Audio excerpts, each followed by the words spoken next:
Hello there.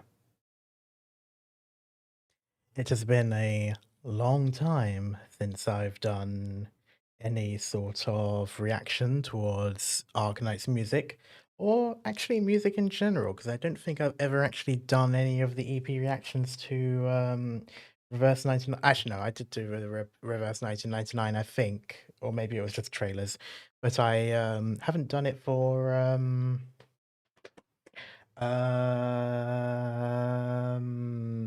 Limbus Company, or I've not done it for any of the other gachas, actually, so it is just Arknights, and I haven't done that for a long time. So, I will be continuing with that. I was supposed to do the campaign today, but I was very late and then decided that maybe I should leave it to a vote. Unfortunately, that vote came back to 50-50. I would like to thank Scarf for doing that poll, as I did not have access to the poll ability on my phone. But yes, it did end up coming back 50-50, so I made the executive decision to do a reaction instead. Also, I have no idea how my audio sounds. I have been told it sounds okay, but I am always critical of how I sound, and therefore I think I sound shit. So I do apologize if the audio quality is low. I am still getting used to using a dynamic microphone as opposed to a condenser microphone. And so it has taken me a little bit of time to get used to. I do want to get used to it though, however, as I do wish to do voice acting in the future. So I may I've already got a Rode NT1 and a bunch of sound stuff, which is something that I'm going to be playing with from the next week onwards. That, and I do a lot of D&D, and I very much like to play the roles that I play. As I'm sure Kat, if he is still in the did I say he? If they are still in the chat, can confirm, I do like to very much play the roles that I have. Um, in the meantime, though, we are going to go straight into music. I'm going to be doing Arknights, and I'm actually going to go onto the main screen now. Hello. There we go. So I have got the EPs. I've actually got the EPs from before, because I did do a reaction stream not that well, I say not that long ago, it was probably about a year ago now. I did the reaction back ages ago, and I only did half of that playlist, so I will be going back to that playlist just so I don't miss anything. However, I'm also going to be listening to submissions. So, if you are watching on either YouTube or Twitch and you have a song that is Arknights related specifically that you wish for me to listen to, request it and I will get to it, or at the very least, if I have the time. I probably will have the time because chat isn't really like as massive as it was when I first started doing Arknights, so I'm not too worried about that. But yeah, so I will get to that. It doesn't matter if it's music that I have already reacted to, as I do like to revisit music that I have played before. So yes, um, I'm actually going to be starting. Also, hello, Night Eater. I meant to say hello earlier. Yes, the Trash Panda is indeed hammered. Had a little bit too many fermented fruits that were in the trash can. Um, anyway, that reminds me, I need to play more Honkai Star Rail. Anyway, take a shot every single time I say anyway. I guarantee you will be dead the next morning. Anyway, um, I'm actually going to be starting with a song that I have listened to already, but I really fucking love. As you can probably see from the screen, it is um, Somniomancer or Nullset. I can't actually tell which one is the correct term. It is the boss theme for the Masses Travel, which is an event that I didn't actually get to play myself, which is a tragedy. I didn't have the time to because I was moving house. But I fucking love this song, so much so that I've been planning on using it for my own D&D campaigns. But I'm going to play this first, just because I do have some opinions. Did I say opinions? Opinions. Drink. I do have a bottle of water. I am keeping myself hydrated in both the literal and euphemistic sense. Wow, you can actually hear me opening the lid. I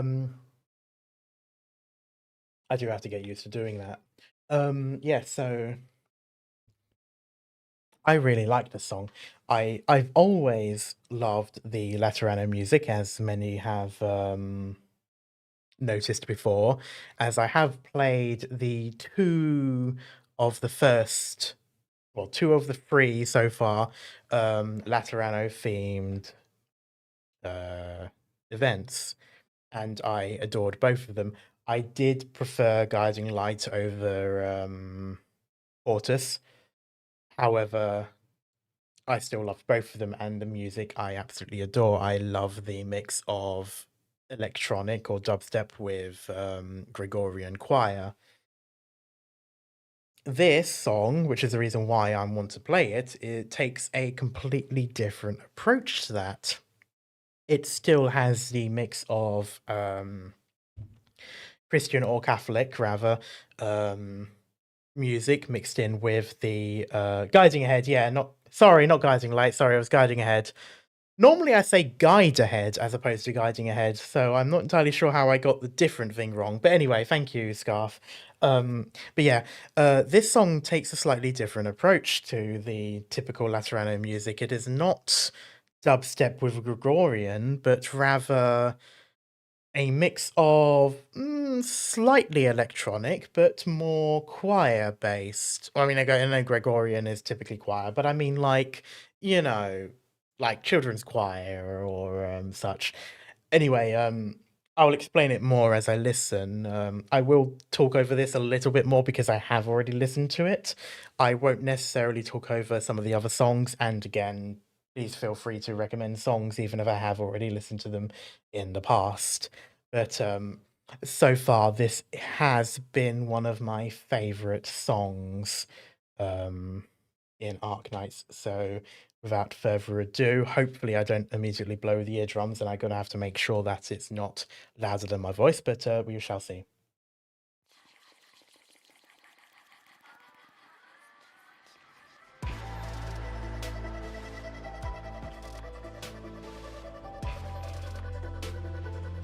I love that bit. I love that sound. I don't know how to explain it.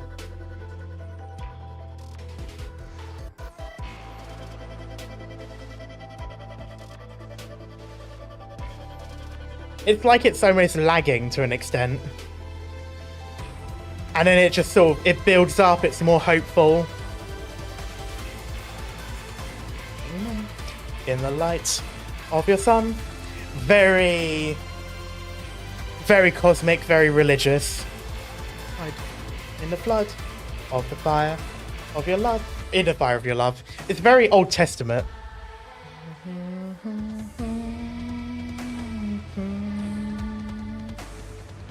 Mother of this sacred dream that burns in us, will you hear our voices make us glorious?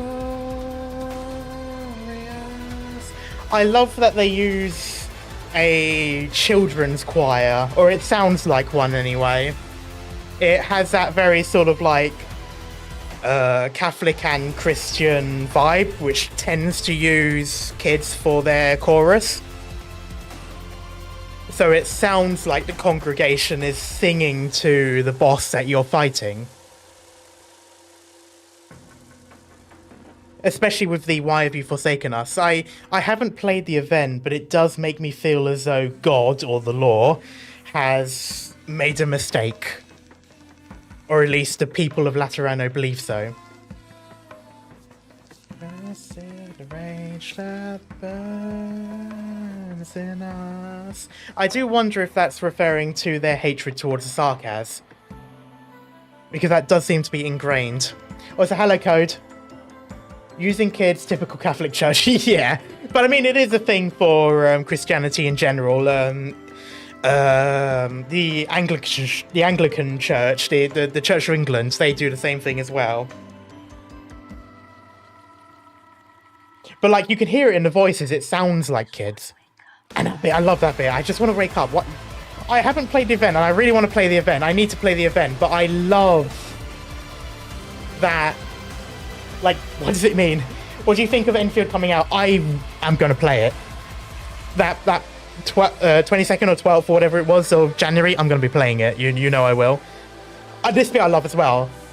See the stars they yearn for us.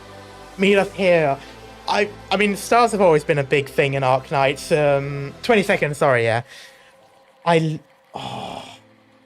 Okay, I'm going to go back. Sorry, I know it hasn't finished yet. I love this bit, our part of it, especially as it goes more intense in the instrumental. Yeah, it goes downward, so it's intense. You know, like, obvious. But our hearts awaken us. I love it. I love overlapping words. I love overlapping lyrics. I recommend trying it, Kat. I think you would really like Enfield. I love that. See the stars, they yearn for us and meet us here as the response to that. It's... And I know, like, the whole thing of, like, the false sky and all of that. I don't know if it's really referenced in this event, but I just love that. Like, why are they referring to that? Why are they referring to the stars in this event? Like, does it have a literal reference, or is it just for this? But Lamia, yeah, I have been listening to a lot of more sci-fi related, and I love Marco. I love Marco so much. I watch his videos religiously. Pardon the pun, because we are talking about Loveterano. But I do love that. I love that thing. I need to play this event. I'm sad I missed it. I know I have to wait like a year, but I need to play this event. I need to experience it. I need to understand if there's any meaning to that, if it does have any relation to Beyond Terror and what that would mean. But I love that line. I love it so much, even without the context of Arknights. Just like that, the idea like the stars yearn for you. Not that you yearn for the stars, but the stars are yearning for you. It has like an almost a cosmic horror type of thing. Was this event not an intermezzi? I believe it is an intermezzi, but this is the first event. This is the first time they've done the event, so it won't be in the intermezzi yet. Because they always do one event, then they rerun it, and then it stays permanent. You need chapter 15 before this event. Yes, I have heard that chapter 15, quote unquote, unlocks a lot of I did burp, I'm really sorry. I know chapter 15 apparently unlocks a lot of the events that we've been playing, or rather provides context. And I know that it's especially important for a lot of these ones as well. But to be fair, I've kind of figured that was the case anyway, because most of the events so far, at least since I've been playing the game, have actually been set after the events of the Victoria campaign, the Victoria arc. So I'm actually already used to the fact that most of these events are done after the events of what goes on in the main story. While obviously, as these chapters come out, you get more context. So yes, I do absolutely agree, and I will be playing chapter 15. And To be frank, I would have finished chapter 15 by the time this comes out again next year. Because it's reached a point where I'm behind, so I need the context of chapter 14 and 15 in order to progress the next lot of events from this onwards. So I do 100% agree, and I am absolutely planning on doing that. What I just mean is I'm already used to the idea that these things are going on and such.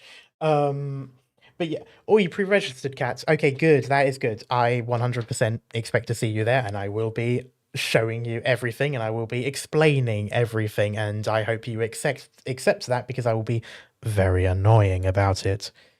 Also, hello, Kirian. Hello, I've seen you quite a lot on Twitter, but I'm glad to see you on chat. Is it multiplayer? I think so. I don't think it's an MMO. I think it's more like Genshin, but it should be multiplayer. I don't think it's like open world multiplayer. I think it's more like Genshin with co-op, I think. Otherwise, I will just hijack your streams and explain everything to you in VC. Anyway, yes, hello, Kirian. I'm glad to see you. I really like Arknights music. I love Arknights music. And I do love this song. I know I've been going through this, and I know I've spent a lot of time on this song, but I absolutely fucking adore this song. Even though I haven't played the event myself, I just, oh. Yes, I did do Babel. I did it on stream. I think I finished it on stream as well. Pretty excited for Enfield. I'm really excited for Enfield. I have no idea where it's going to take me, considering it is set in the far future compared to Arknights, but I am so looking forward to it. I really want to know a lot about the Agioli, rather, the angels, basically, the weird alien monsters in that. I want to know more about what they are. Also, I wanted to say that you said something. The After, which should be one of the EPs after the Master of the Travel. Okay, so Arknights the After.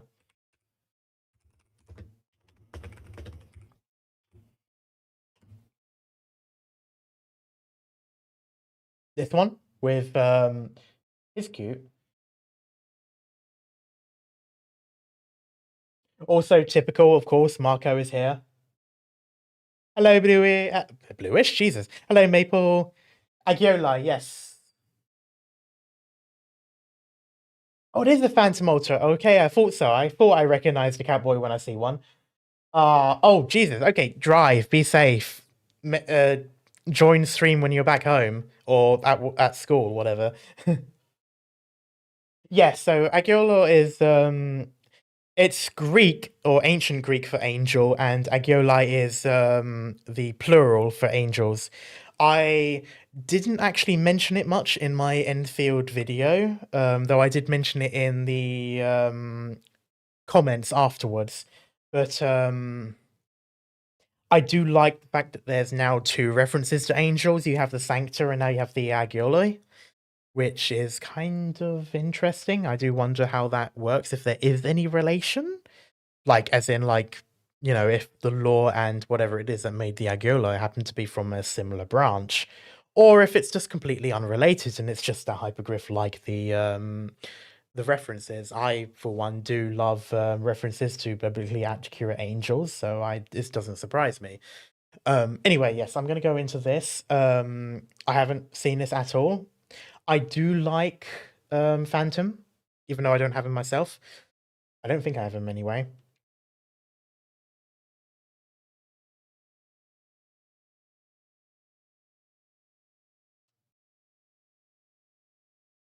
The silence is deafening.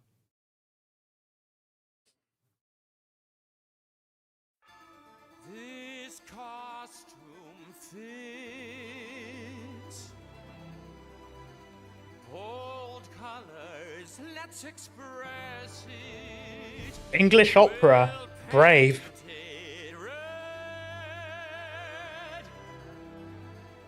Cut deep on new aesthetic, don't forget it. I am not a scripted actor, not your puppet, not my master. I can drive my new creations on the wings of ever afters. Is this Goatman? Your fallacies have led to this. Don't let it get to my head. Pause. As in the composer. So I I gotta take a minute in the thick of it and reflect upon the story and the final twist. This is very pantomime. Reclamation, I fear there is no joy in simple transformation, but a whisper in my ear from And Disney. becoming. It is government, I knew it!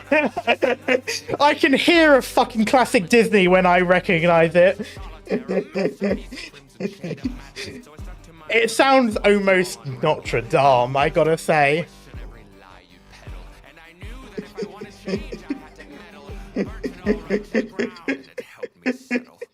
I am free, what I choose to be when I cut away. It's so pantomime, and I love pantomime. I love classic Disney because of the pantomime. Never fail, I'll be an idol still. I will rise renewed, creator.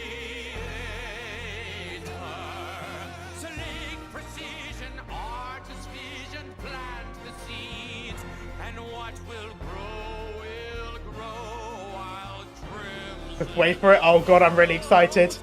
This is my duty. Yes, Enfield is open world, just like Genshin. Enigmatic fate. Every picture that I've ever painted has been Oh. a joke, a way to comprehend my fate. And now you're standing You by can't me. throw pantomime and almost rap towards me. Exactly how I thought I'd find you. Though your words and all your actions caused internal crisis. To grow Why is that such a hip-hop beep? and where I sit. Beep, When you beat. fall, it's hard and wet and full of years of no regret. I question if it's really worth the pain your words beget. Your soul in debt despite a moment's satiation. The cold hell of manipulation. Oh, fucking Christ! Like to show me, or a flower bathed in Who is light that? me growing. Does it take a blade to cut through all the lies forgotten? The soul's a tricky thing at times. It can be rotten. Is it So fucking camp, I love it. left you bleeding? A bitter taste It's so like Broadway musical and pantomime. I fucking love it so much. parade of silence with my anger rising. Sorry if I left you stunned and waiting in the lobby. Sorry. It also has the epic rap battles of history vibe as well. I'm sorry, I have to say it. Up to shocking repertory. Intermission's over and we're wrapping up my story. Oh, I love that. Intermission is over and we're wrapping up my story. Fucking hell. Bro, sitting bars. Away the shadow He is, yeah, he is Pepsi. of my dreams. And if I ever fail, Oh, I fucking love it. an idol still, I will rise renewed. Creator. Select precision, artist vision, plant the seeds. And what will grow while crimson grows. This is my duty to create enigmatic fate. This is not an outro, it's a new beginning, not a win or lose. It's about committing. This is my ovation as you I have never thought of mixing musical with rap. I have never considered that. If you want a denouement, I can make it happen. Now I take the pen and ink for a brand new chapter. Now I write the epilogue. My Oh. after. I am making changes, and you know the shoe fits. This is now my story. I've created it. I've created it. It also reminds me of Voltaire, if anyone has ever heard that. Oh, that's it. Fucking hell. I was expecting for like a much longer like scene, essentially. But yeah, it does remind me a little bit of Voltaire, like oh, what's that song called? Oh, God.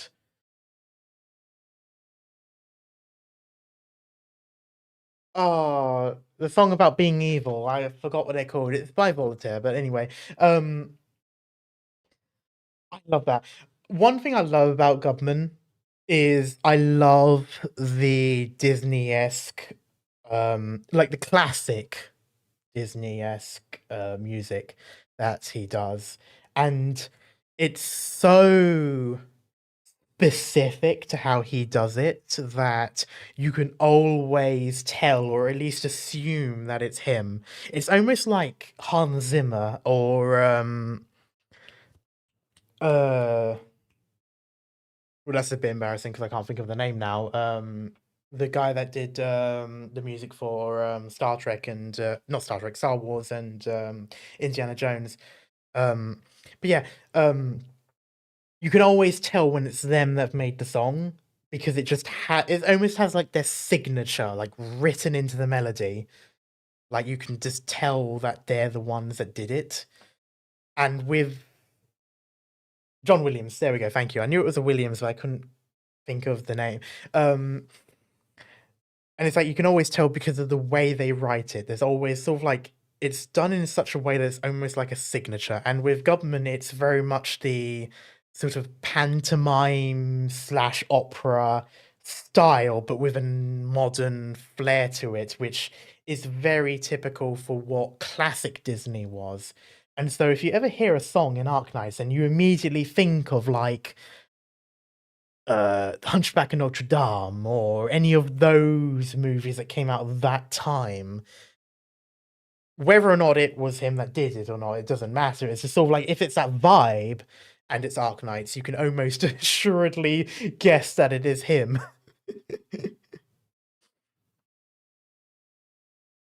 And I loved it. And it fits so well with Phantom as well, because he's always been very pantomime-y. Like even with the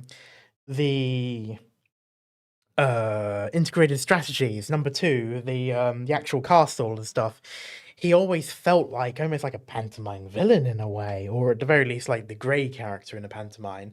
For those of you who don't know, because I know for like Americans and such, pantomime doesn't really make too much sense, but a pantomime is a classically British but also elsewhere play. It's not a musical, though it does have musical numbers in it. And it is sort of a thing that happens every year, especially. We have it for Christmas, especially. The celebrities will have a pantomime play every year. And these pantomimes will typically be fairy tales. Not always, but usually fairy tales. We have Dick Whittington, um, Cinderella, and so forth, so forth. There's certain things that are typical for pantomimes. For starters, opera, but not quite opera music.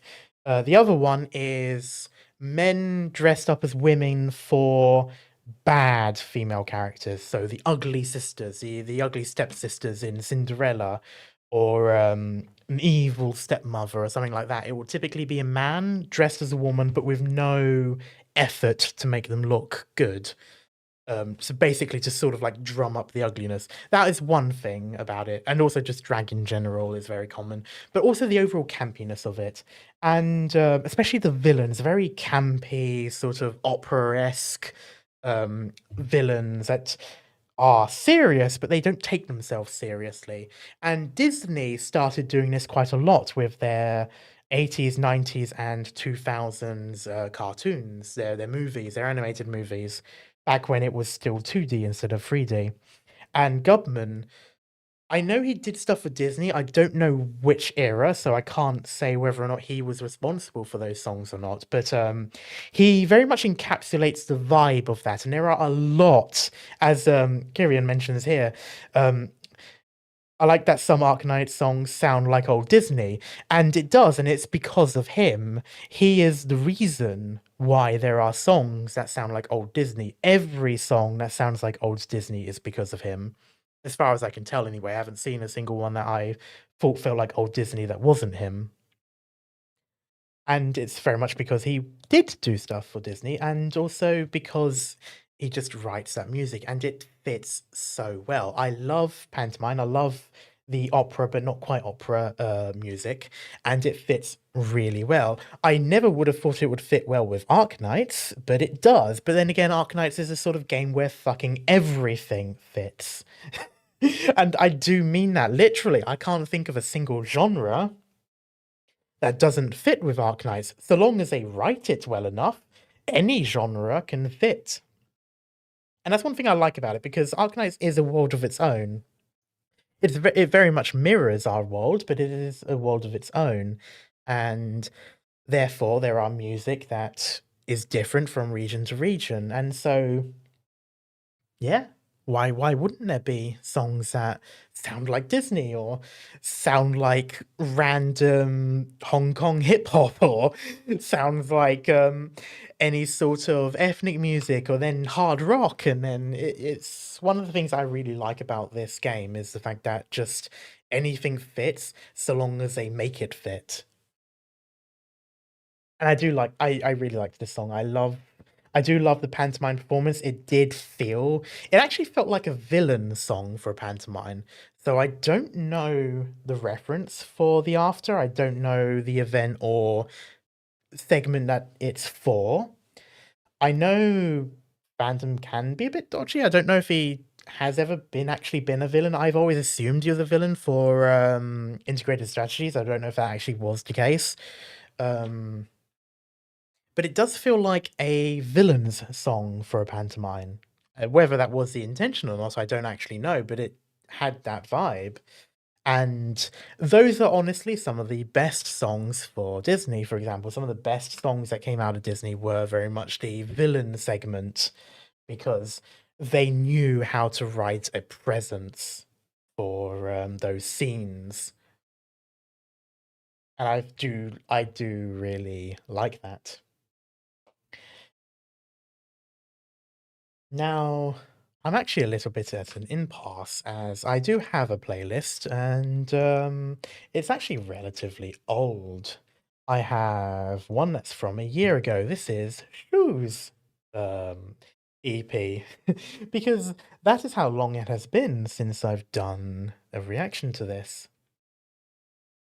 So I'm actually going to start on this just in general and when if anyone at any point decides that they want me to listen to a song, and again, this can be one that I've already listened to or just a new one, so long as it's Arknights related, I will listen to it. But for now, we are going to continue with the playlist that I have had for about a year.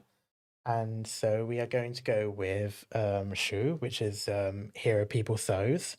And I believe this is the theme. I don't know if it's the theme for her specifically or the theme for the event. It just says that it's the theme for Here Are People So's. So maybe for both. This one has been uploaded by Kazdel Team, however, I imagine it has already been uploaded by the Arknights channel by now.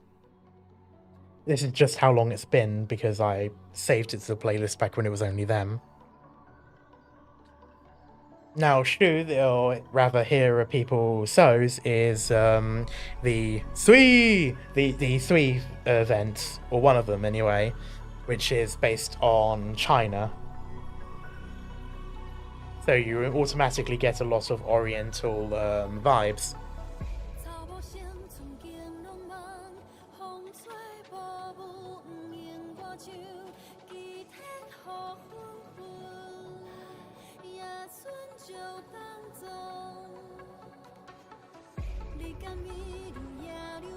And this is actually in Chinese. I don't know which version, I don't know if it's traditional or simplified.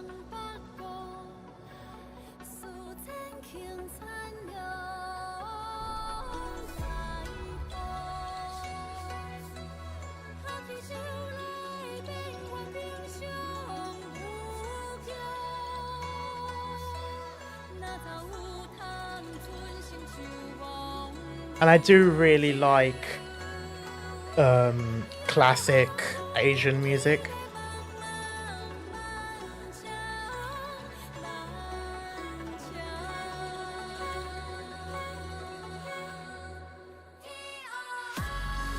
Oh! Oh! Immediately into cyberpunk themes with a mix of Asian but dubstep. I fucking love that. One thing I really like about cyberpunk themes is the mix of Asian themes with technology or techno stuff rather. So you got this, you got that electro beat in the background with Chinese classical lyrics.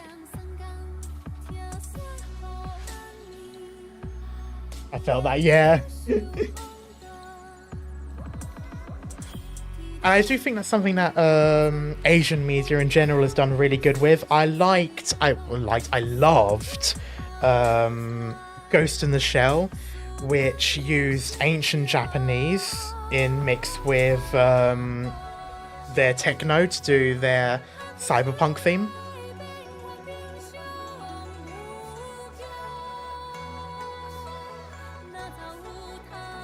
Stuff like this music makes me wish the time to learn Chinese. But it's so difficult. For a Westerner anyway, it is. Look at this, unlike any language we typically learn.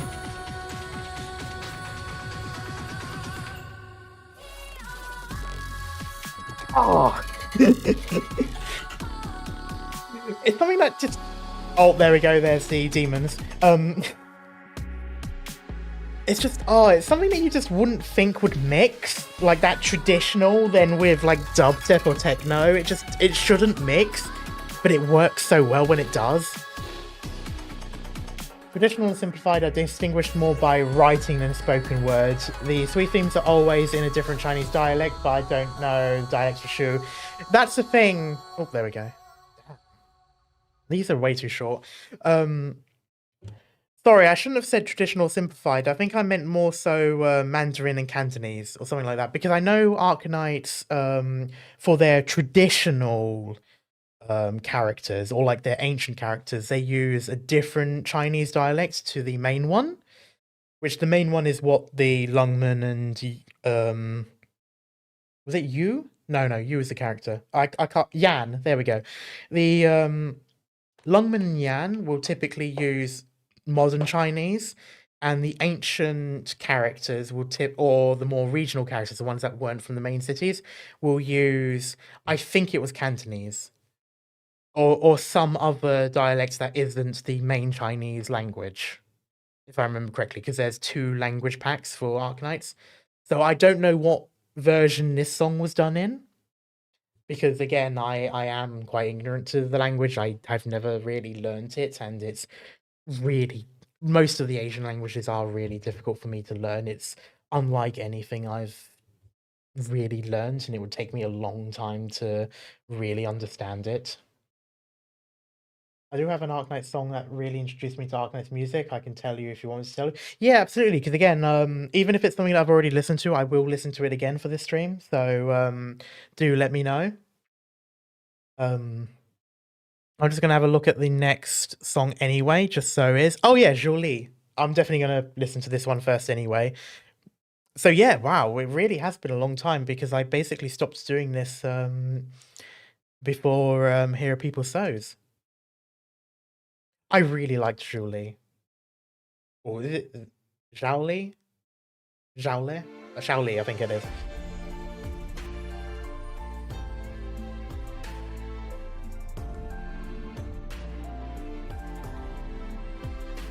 Awaken. Okay, I'll have to have a look at that one.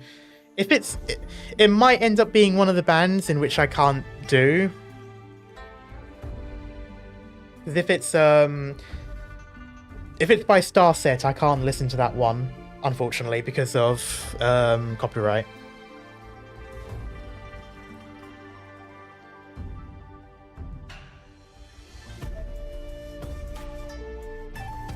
He looks a bit older in this version of the artwork. I think it's because of the serious face. I know he was like 19, 20, I think it was, in the event, because apparently he was actually, I think he was older than the farmer, but the farmer pretended he was older until the end, and he mentioned that he was actually the older one.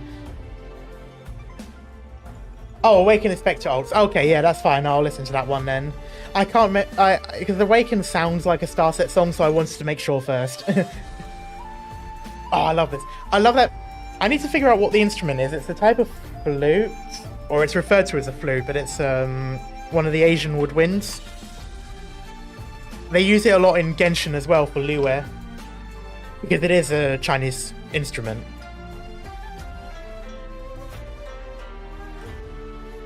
Also, I like to point out how much Asian music has influenced fantasy music, because you can hear some of the fantasy beats that are used in Western European themed fantasy shows.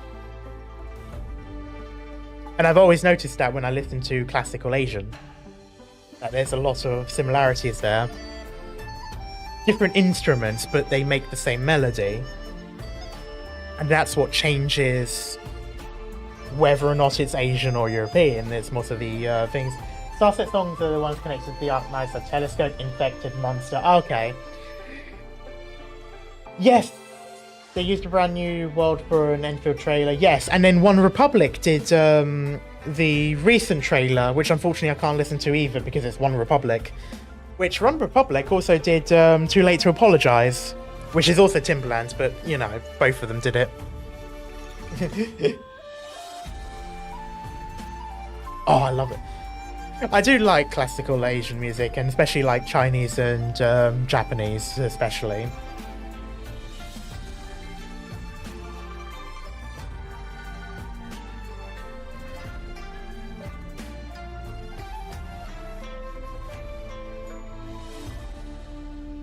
That was it? I suppose there was 3 minutes. Who speaks Hokkien, a Min variant spoken at the southwest coast and in the Republic of China. Okay, so that's that will be the regional language pack that Arknights uses then, as opposed to the main Chinese one. Which does make sense because I'm fairly certain all of these three use the regional ones. So does Chen, and most of the or at least most of the more recent Lungman ones as well, which makes sense because it's based on Hong Kong, which is also more of a regional language. So I'm gonna go with Awaken, which now that I think about it, yeah, that is Spectre.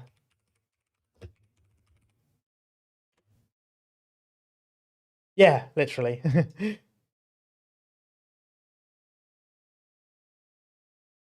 I've missed out on 2, I think, now of the or it might just be 1. I think I did play the one with all pianos, but I didn't actually finish it. I do need to finish that one. I think it's an intermezzi now, so I can do it. But I do need to continue this one because I do love the Iberia arc. I love the Lovecraftian vibes to the Seaborn. And I kind of miss voicing the Seaborn because they were kind of fun to make monstrous but sophisticated voices for. But yeah, this is Awaken. This is for Spectre, who is kind of a weird one. Well, I don't know if we're first introduced, but we sort of have to try and save her in Salviento. And then we see her again in Sortifera Navis. And she was always a bit of a weird one. I think she didn't. They sort of. I think they kind of somewhat converted, but not really. And so she sort of has to deal with that. But yeah, let's see which one this one is. I think I remember this one. I want to say this. I want to say Awaken is actually another Goatman one, if I remember correctly, or Goatman. I like saying Goatman. I want to say it is, or it might be one of the other Iberia ones.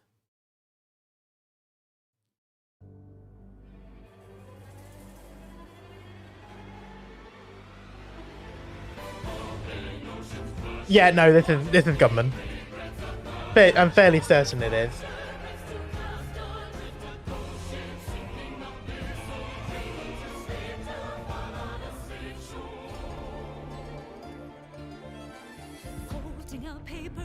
Yeah, definitely. You can immediately hear the mix of opera and pantomime.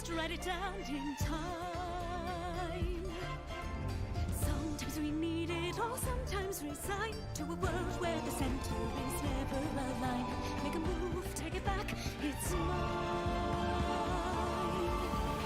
Gather raindrops and filling the ocean. Now take every part of me, take it all and put it together and build it up.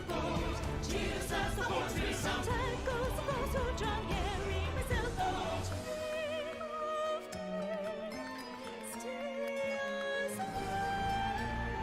It really caught my attention how Disney it was. Yeah, exactly. Find the break, waterborne. And it is that sort of mix of pantomime and opera.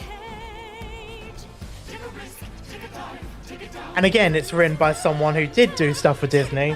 Everything from the ocean shore. Oh, Open Shore. Soaring past the great divide.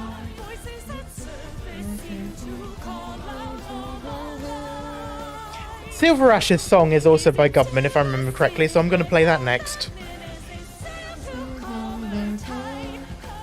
If I remember correctly, I think Marco Meatball did a video with him, which is really cool. I've got to watch that. But I do like Spectre because of the fact that how she does sort of like swap between the personalities. It sometimes is quite jarring, especially in Stoltifera Navis. I still need to make a video on Stoltifera Navis. I need to do what I did for Salviento.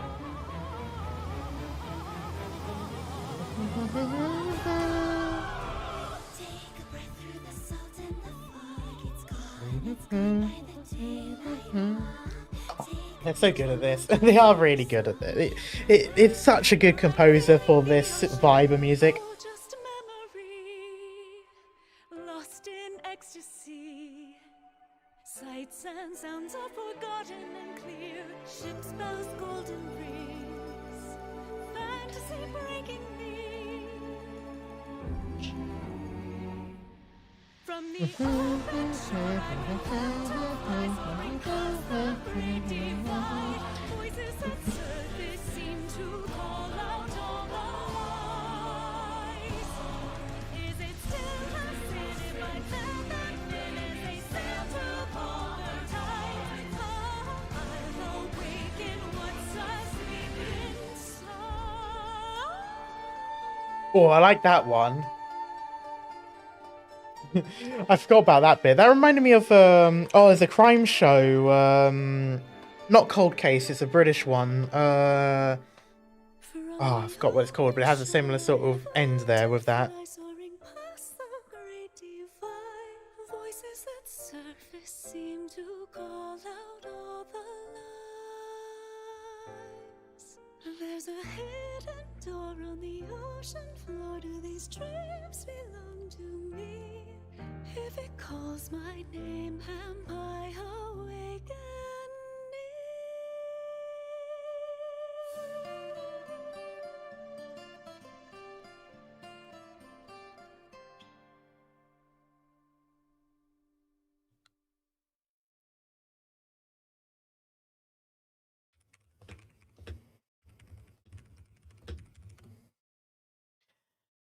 Okay, so next one is Silver Ash, which is also a Government one.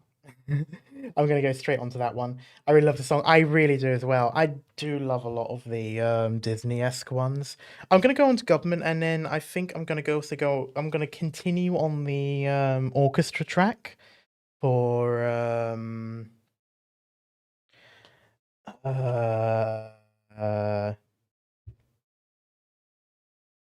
the Lifanian for Ebenholz, and then also one of the other the Russian songs as well. So I think I might stick to the more opera-esque ones for a little bit. But yes, I think it was Silver Ash that Government also did. So it's Silver Ash EP,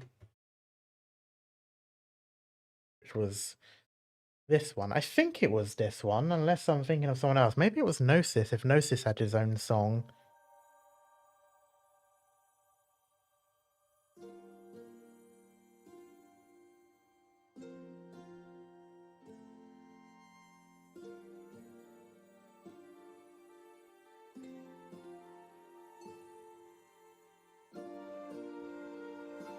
No, I think it was this song.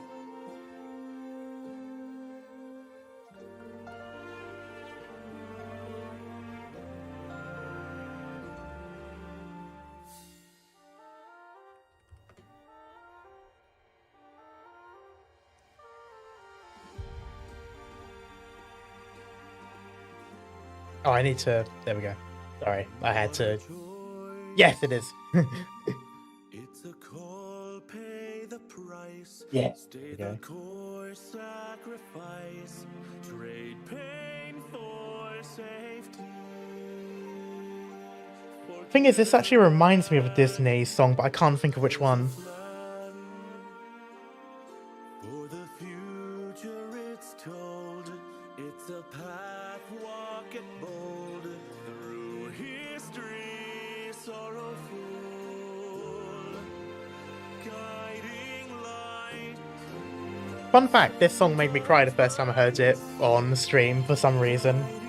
Light, holding the line, steady moving on.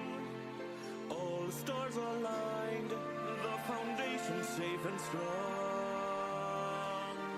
Throw every stone, shatter every wall. Earthquake and storm, you will never see them fall.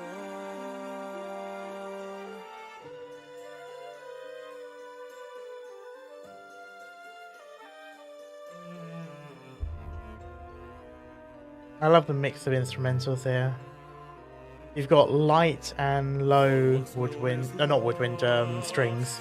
Intentions are revealed, with time revenge at cost. Broken wings are healed. Again, it's that Disney pantomime vibe. Be a voice for the tribes. Calculate through the strife.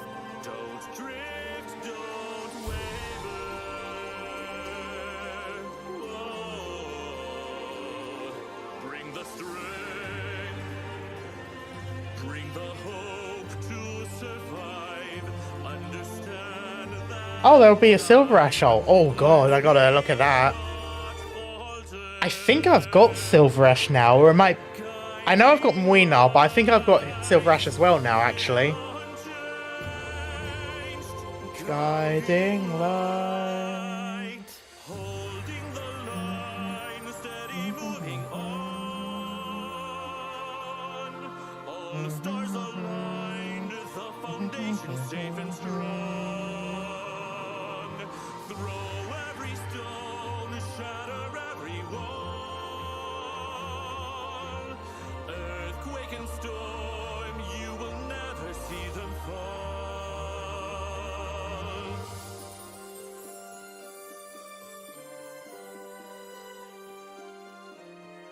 Burdens cloaked in armor, a heart's protection, true love savior.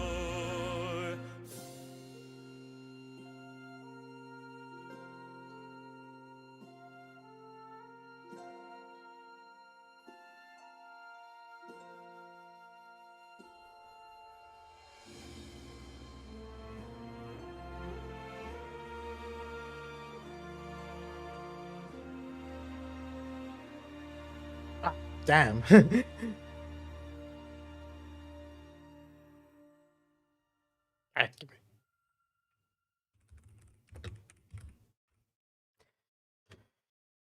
Not a government, I don't think anyway, but I'm gonna continue on with the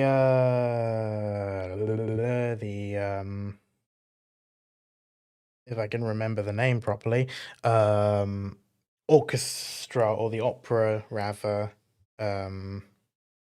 vibes, and I'm gonna go on to stanchion, which I really like. I've actually forgot what stanchion was. It was a specific kind of German opera, but I forgot what made it stand out from the rest, unfortunately. Marco Meatball did a video on it, and he knows a lot more about it than I do, so I definitely recommend seeing that if you haven't already. If you haven't already, I've got to ask why.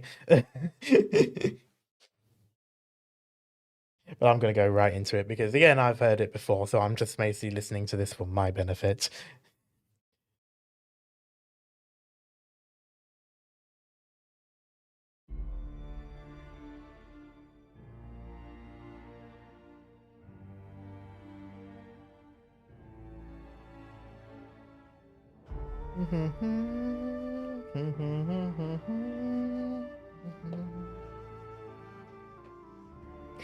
This event fucking broke me.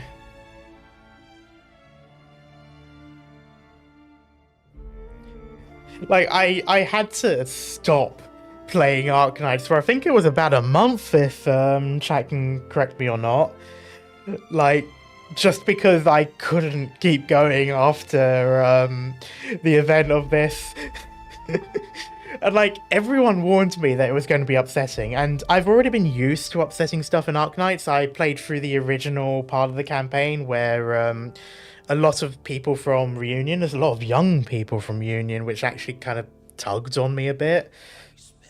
But this one just ruined me so much. I actually just didn't want to play anymore for a while. Leaving inside me all the guilt is never fading. It's forever. Also, I like that it's a German singer. It sounds like a German singer anyway. My skin. Killing me from within. You stay a part of me for the rest of my life. It's time.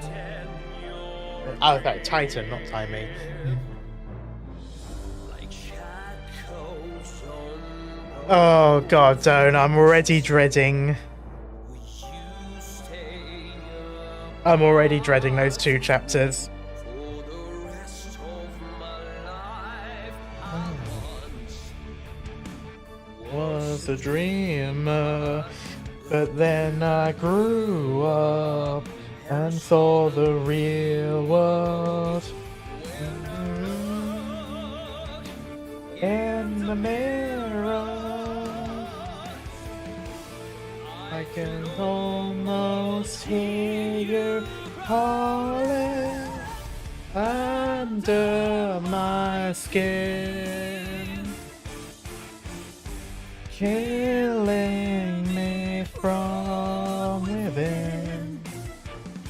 You stay a part of me for the rest of my life. I fucking love this song. Sorry, you have to deal with my awful singing for this entire time. I choked back every tear. I carry you on my own. Also, I love the mix of orchestra with rock.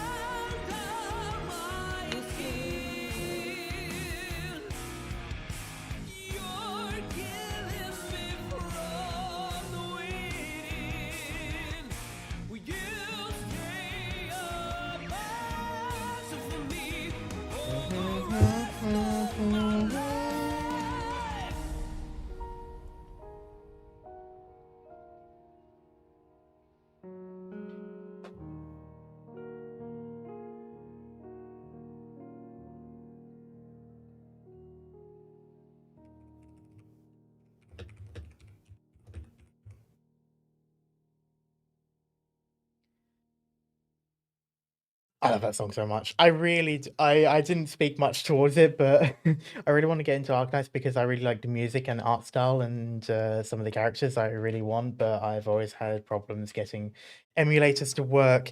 Yes, that's true. I use Nox, which is what Arknights originally recommended. I think they've changed which emulator they recommend, but that's the one I still use. I use Nox Player. I know Google has their own emulator that they've got in beta, which I think Arknights endorses now, and Arknights is part of that beta, so it should work with them. I want to say Arknights is also coming out with their own native PC version, so I think that's a ways off, but I know they're planning on it. So hopefully their PC client will come out sometime next year. Exactly, yeah. I did hear they're going to add a PC client. Yeah, so there is still a chance. And to be honest, unless you've got a pretty old phone, and I bear in mind when I say old, my phone is about 4 or so years, and I can still play Arknights relatively well on it. So there is still that option if you can spare a few moments to play on your phone instead. But anyway, again, sticking to orchestra, I'm going to move away from Western orchestra to Russian orchestra for one of my all-time favorites and a song that I have been tormenting my Dungeons and Dragons players with, as I have been using it as a lullaby for one of the characters in my campaign. A young character who unfortunately had a rather tragic incident that has kind of shaped at least one of my players. And I think they are in chat. Hello, Cat. So I'm going to be playing this one. It is one of my favorite songs, and it does still sort of tug at my heartstrings, especially as I know the lyrics of it, and it's we'll try and come out with this song. I really did. It's a really good song for it. It fits really well. But yeah, with the context of both the in-game version lore and also the sort of the story that I've made around this song for my campaign, it's kind of tugged a few heartstrings to the people I know. But yes, so this of course is going to be Lullaby. Not as in lullaby the song, but lullaby as in goodbye, which is something that I always thought was a bit when I realized that it was spelt that way. It's Russian orchestra, which of course has a more melancholic tone. It was also done by it was done in Japanese as well for the anime. I kind of wish they did keep it in Russian because I feel like it works a lot better. Unfortunately, the only options were Japanese and English for it, but I definitely prefer the original one. He made me feel a sense of fear when the song plays, then comfort, then pain. Yeah, exactly. Yeah, I can be quite a cruel dungeon master when it comes to story beats, and unfortunately, Cat was one of my victims for that.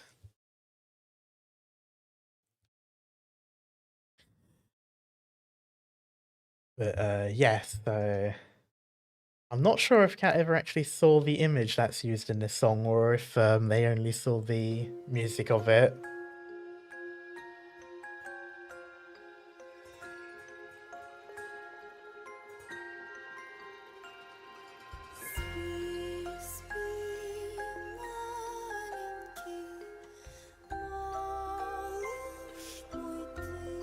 The entire reunion arc is honestly one of the most gut-wrenching stories I've ever experienced. And I love but hate every single part of it. In my campaign, these two boys sort of melded into one character with their personalities clashing, but it did influence a lot of my writing for a couple of things, not just my D&D.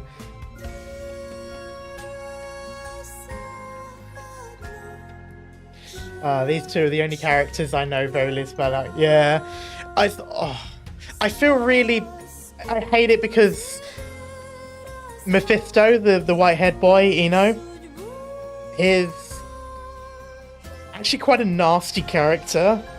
But I feel so sorry for him, and I wish I could have done more for him.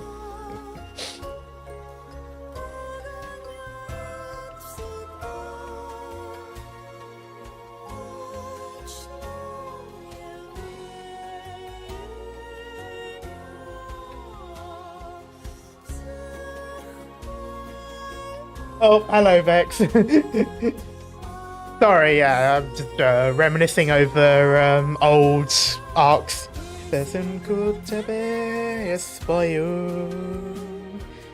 bajušky mi baju, Земля она то ветится, ласки согреваются.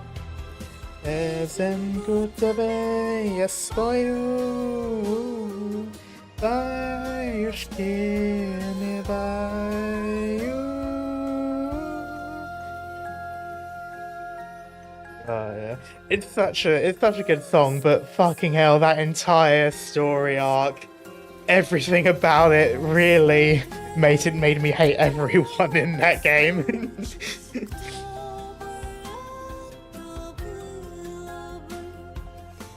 I'm sorry, Kat. I know I did take my my sorrow from this game and unload it all onto you for the campaign. I do apologize for that.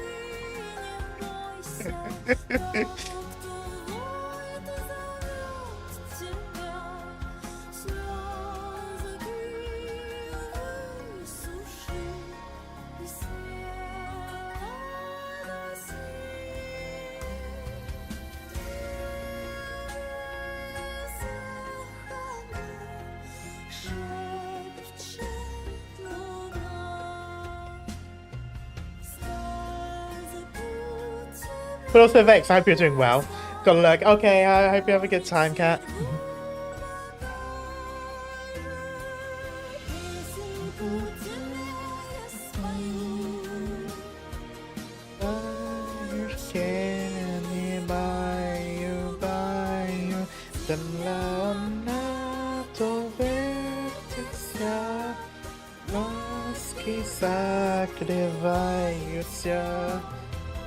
Esen ku ciebie ja spaju,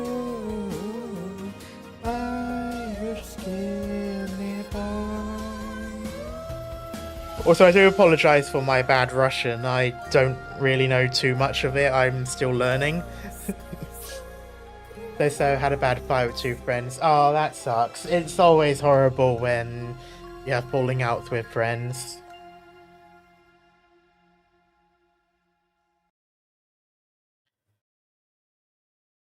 Oh, I've got to say, I know the Victoria arc for Arknights has been quite intense, but to me personally, and I know a lot of people always insist that things get better from chapter 6 onwards and such, but if I'm being completely honest with you, the entirety of the reunion arc to me still is the strongest part of Arknights. Might get some flack for that because I know the Victoria arc has been one of the bigger ones, and I do absolutely love the Victoria arc, but to me, I don't think anything has really captured me in the same way that the intricacies of fighting against Reunion, who themselves are mostly comprised with people who just want to be free and yet did all of the wrong choices. Or rather, they followed one person who did all of the wrong choices, which in a sense wasn't even their choice. So it's like it's a really difficult arc for me to handle. Yet it's by far the best one I've played in many games. And I think it's also just the fact that they don't shy away from anything. The fact that you've got child soldiers that you don't want to follow, like, they're enemies, but at the same time, it's like you want to do everything in your power to protect them and try and change the way they are, but there's nothing you can do. Their fates are already sealed even before you even played the game because it's just written that way. If anything, I'd say the entirety of the reunion arc, the entirety of chapter 1 up to 8 is essentially just a tragedy that you're on the ride for. The only thing you really do is damage control. And in many games I normally would stop playing. I normally don't like games which are very bleak. I struggled with Honkai Impact because of the same reason. If it weren't for the chapter with the puppets, where you finally start winning, actually, I probably would have dropped that game a long time ago.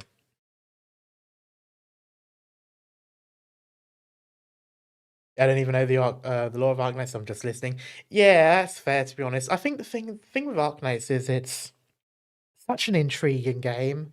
Like, at its core, it's literally just a tower defense game. Like, that's all it is. It's a tower defense game with awesome music and a visual novel, but it's a story that's so compelling. Like, there's never a obvious right or wrong. Like, the characters you align yourself with, the Rhode Island, they're about as close to the good guys as you can get, but everyone around you, it's so grey, and it's like, doesn't it now have a Genshin-like game? Yes, on the 22nd, Arknights Enfield will be releasing. Sorry, I've got hiccups. It's kind of like Genshin, kind of like Wuthering Waves, kind of like those sorts of games, open world. It's set, I think, 500 years in the future, or basically it's in the future anyway. I do like sad and bleak stories, but only if they end good.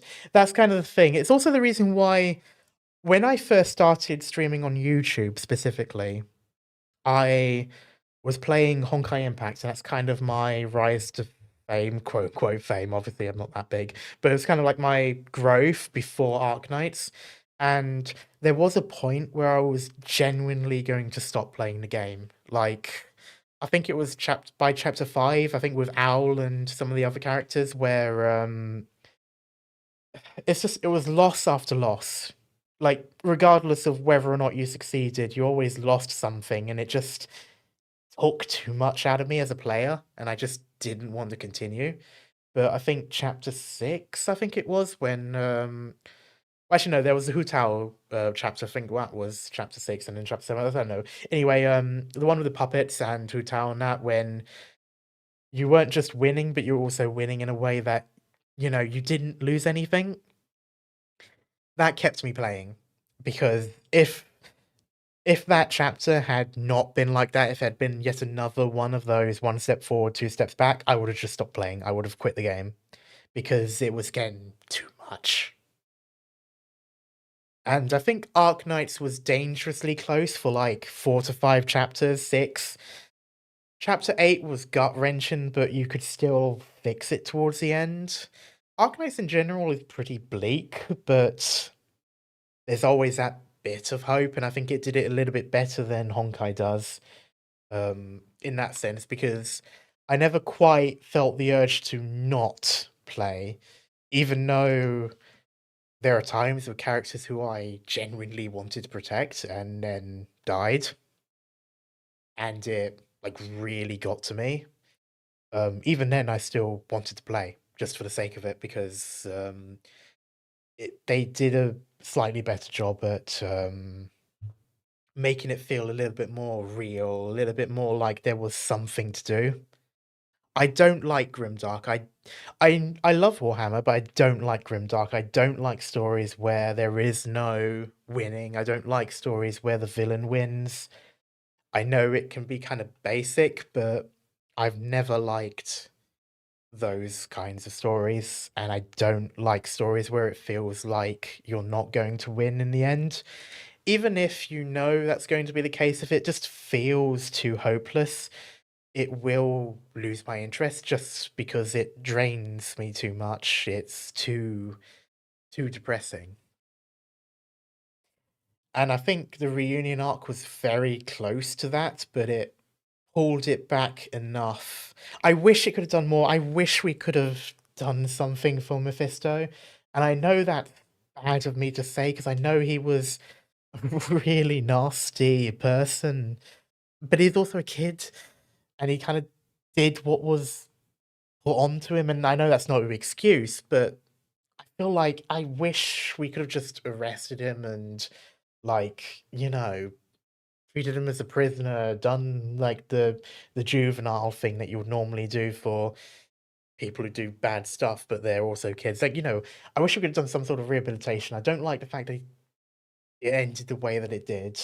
And I don't think it's fair for Faust either. But again, it's the game, it's life, and it was how it is, but it's just not right, in my opinion. That's just me being sentimental. Speaking of sentimental, I am going to do the other song. I'm going to do Requiem Beast because I'm in the mood for it now.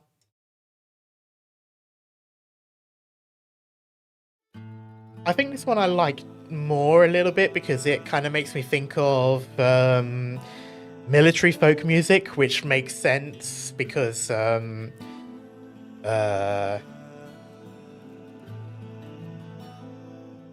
Patriot is a Russian, Russian and Ursus veteran.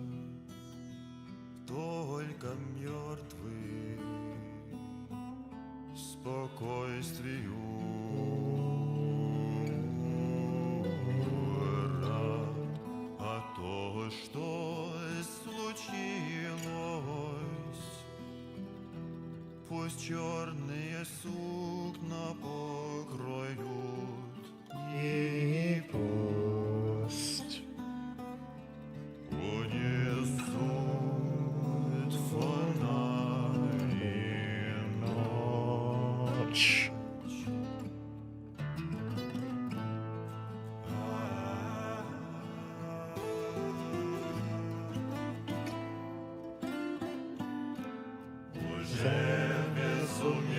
Крылом души накрыла половину. и поет огнем вином, явный спущенный долину. Oh god, that's so difficult to do that one. Я что ему должен я уступить победу, прислушиваясь к своему, уже как бы чужому бреду. This song I have a much harder time doing the lyrics to because it's a lot of Russian that I do not know. I think Lullaby has a little bit more of the words I've already learned, but this one doesn't. И звонко дыхание, И следы куда-то винюда. Куда, not нуда. и прямо мне The glass I glided. Or is it cheat? скоро гибелью грозит. IS5 boss battle theme 3. Okay, I'll look that up later. Oh, next time rather, or next rather.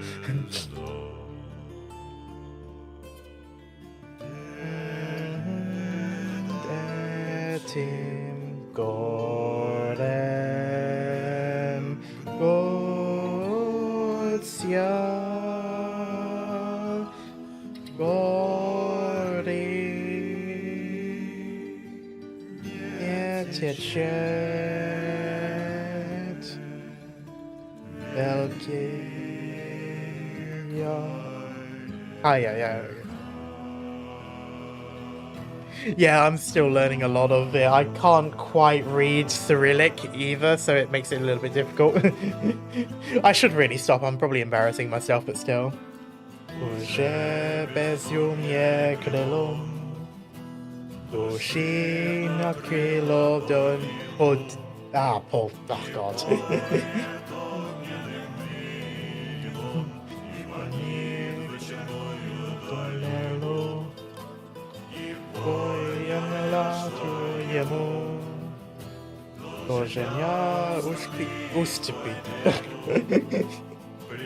Too many syllables.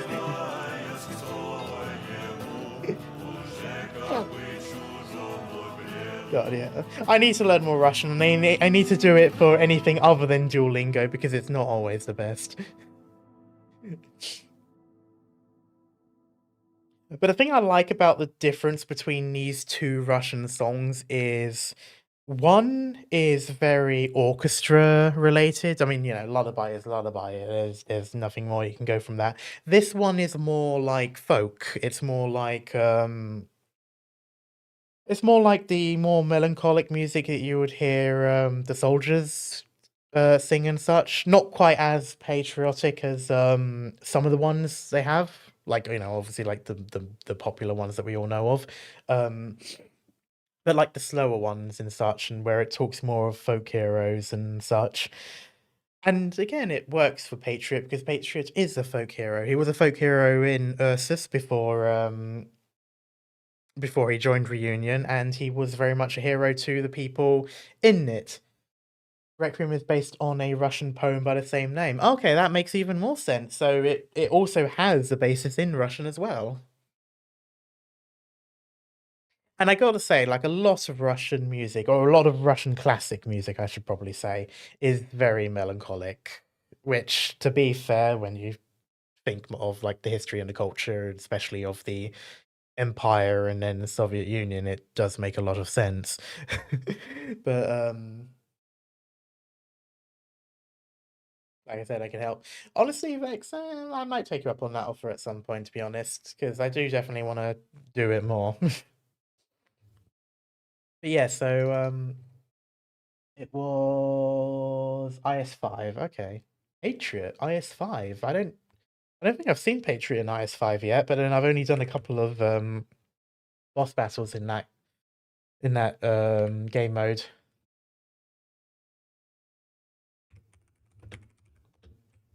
Battle theme 3.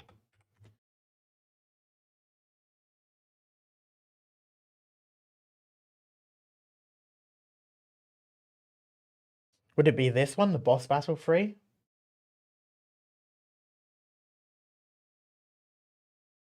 Oh yeah, you literally said boss battle 3. Sorry, so I'm guessing it's going to be this one, Furnace-side.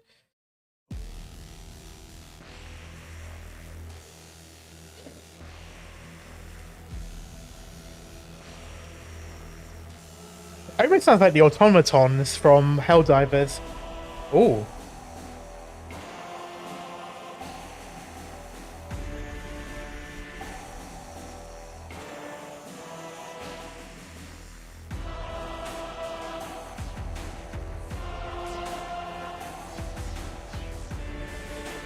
I can hear organ in the background.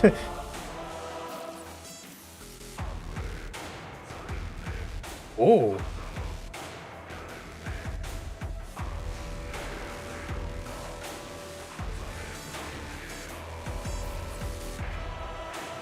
Oh, I like the lyrics there.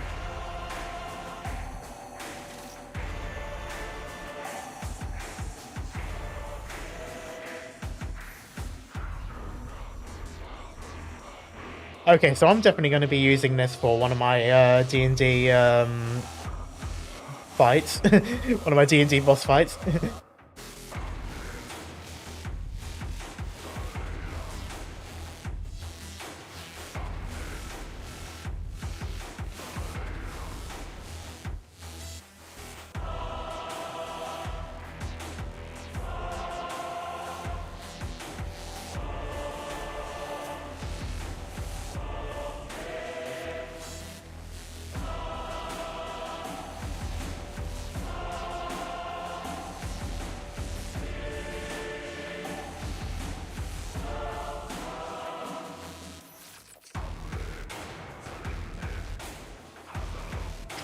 The male chorus is definitely really intriguing to me. It has a very tribal-esque, or like early pagan European tribe, I should specify.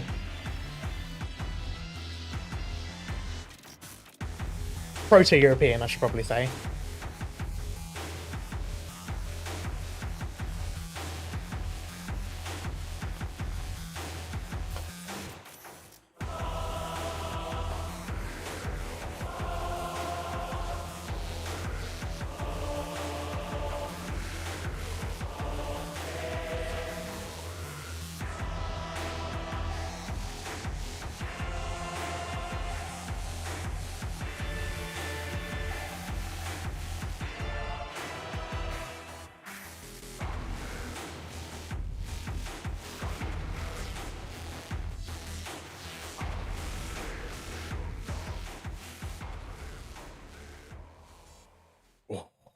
Yeah, that's definitely going to be used in one of my D&D boss fights. In case it hasn't become apparent, I use a lot of Arknights songs for my D&D. I use a lot of game music in general for my D&D because it's easier for my friends who stream the game, who stream my sessions, because obviously you don't want to get copyright struck for it.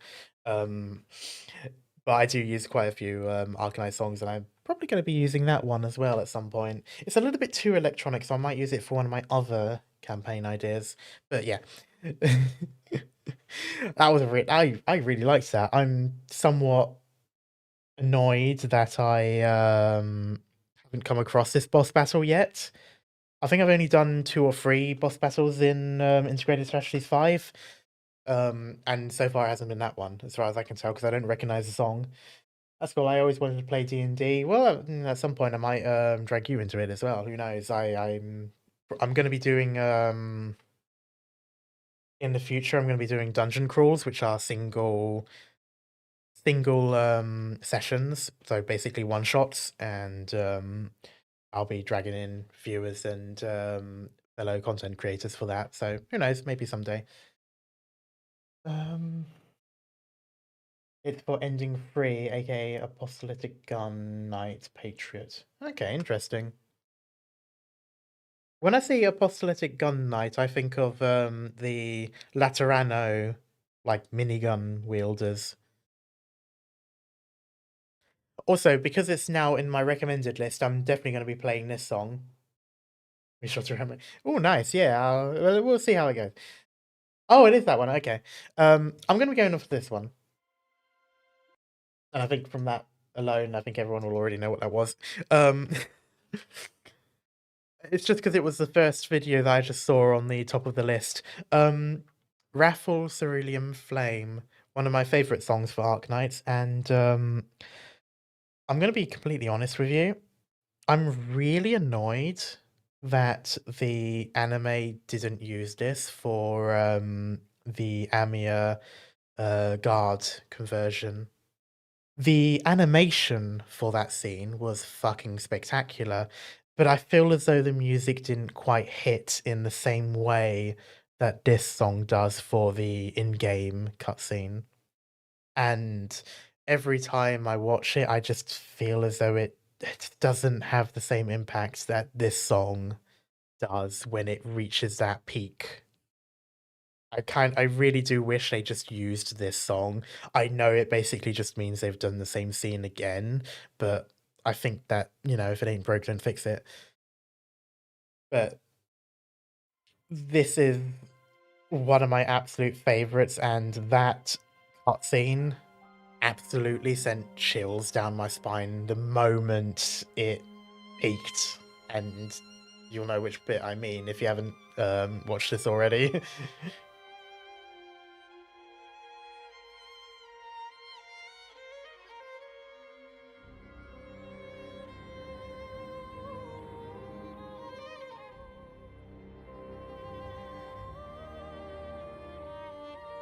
And this is the singer for this is the same one that does Horns EP, if I remember correctly.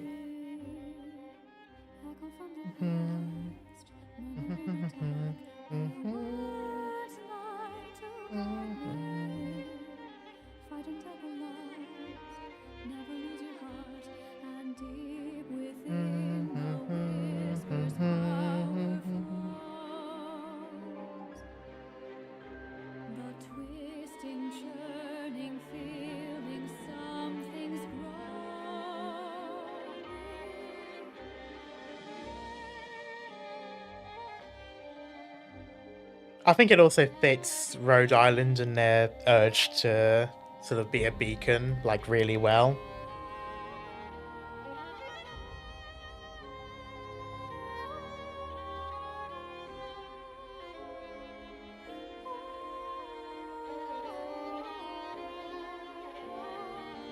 And I can pray no longer. Something can be changed. I cannot deny the fire grows stronger. Burn the clouds away and touch Not this bit yet. And it goes on to a bit 4, and then it goes a little bit more. This bit I like as well. Da-da.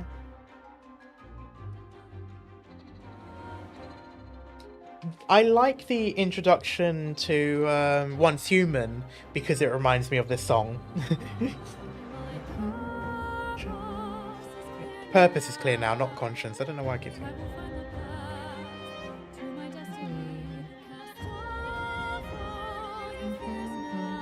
Here it comes.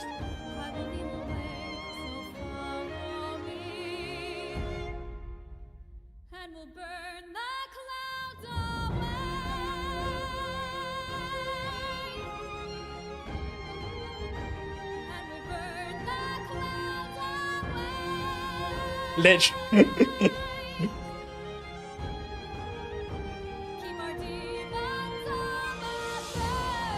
It was this bit in the cutscene, just oh.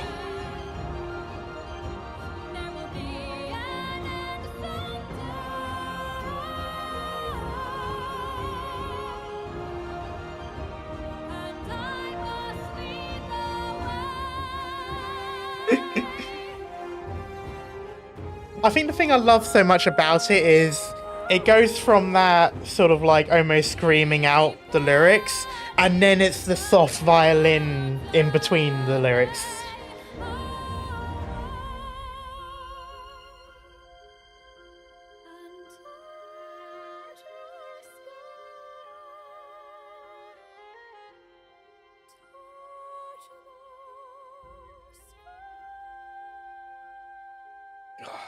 Also, just such an amazing singer, and I'm gonna have to do the other song that I think it is the same singer for this. I'm fairly certain I was told it was the same singer for this. But Horn's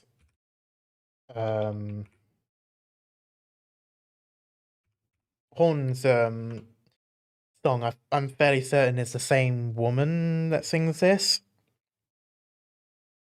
and it's just like the complete. It's like such a different. They're both like very sort of provocative, but they're in very different ways. Like this is more patriotic.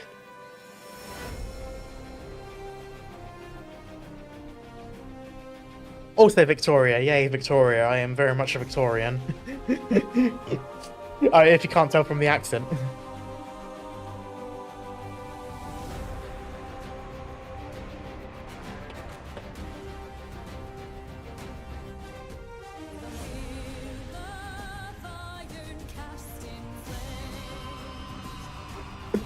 I love the hammer strikes being the beat.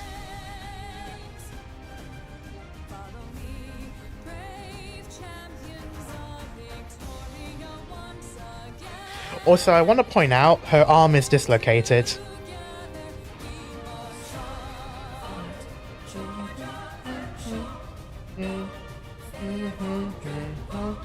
Victoria, we march.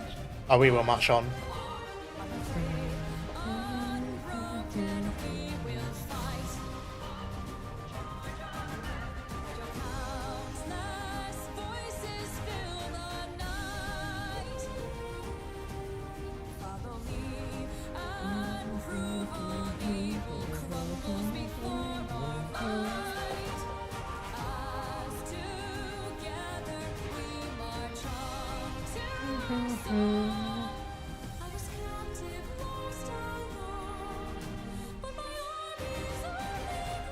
And again, it's that sort of mix of orchestra and such.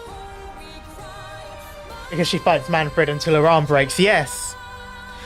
And that was the thing. I think that was the thing that was in the chapter, and I remember seeing the scene in the chapter, and I was saying, "Hang on, I can see the background. Isn't this the same area as the song?" Because I think I mentioned that, and I think people were saying, "Yes, this is actually the same area of the song." But like I thought it the very first time I saw the thing as well, because you can see her elbow is purpled and sort of like stringy in a way, if that makes any sense. And her arm and her fingers rather are sort of like limp. And I know that's awful, but at the same time, I think it's like so badass that she's just like there with a shield and still holding the line.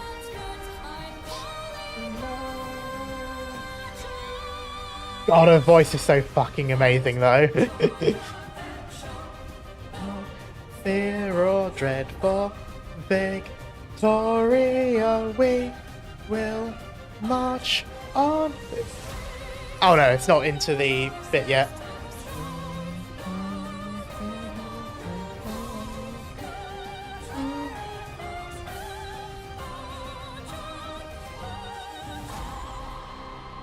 Oh, I'm dumb. Apparently we went past the guitar solo already.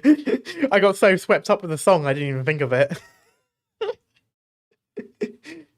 Also, The Expanse. I'm really looking forward to The Expanse when it comes out as a game. I'm totally going to be buying it, and I will be subjecting all of you to me playing it. But until then, I'm going to go on to Stainless Heart, even though it has no relation to anything I've been watching. I really like the song, and it gives me a lot of vibes to old school Linkin Park and some of the other bands of the era.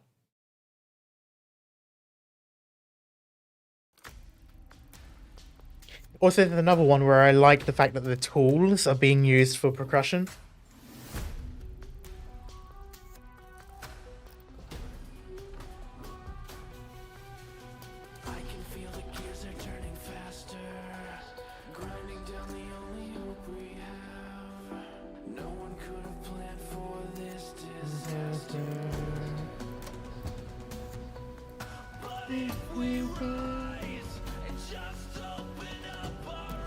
Or I might do, oh no, what's the Lifanian boy? The edgy one. I might do his song later.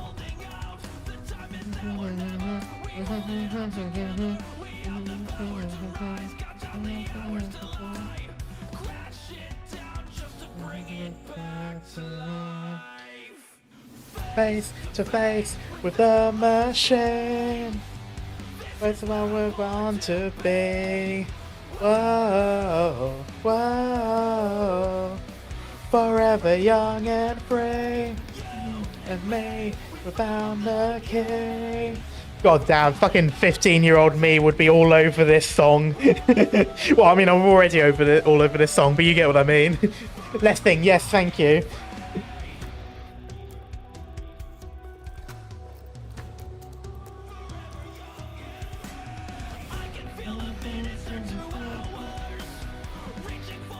I hope people can see what I mean when I say it reminds me of Linkin Park. It does kind of remind me of Chester, I believe, Chester Banning.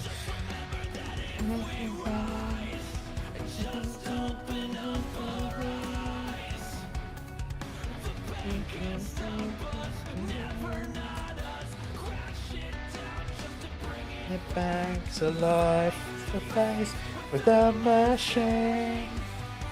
It's how we're born to be. Whoa, whoa. Forever young and free. You and me, we found the key. Crawling out as a knee. Whoa, whoa. Forever young and free. Oh, there it is. There's always a guitar solo.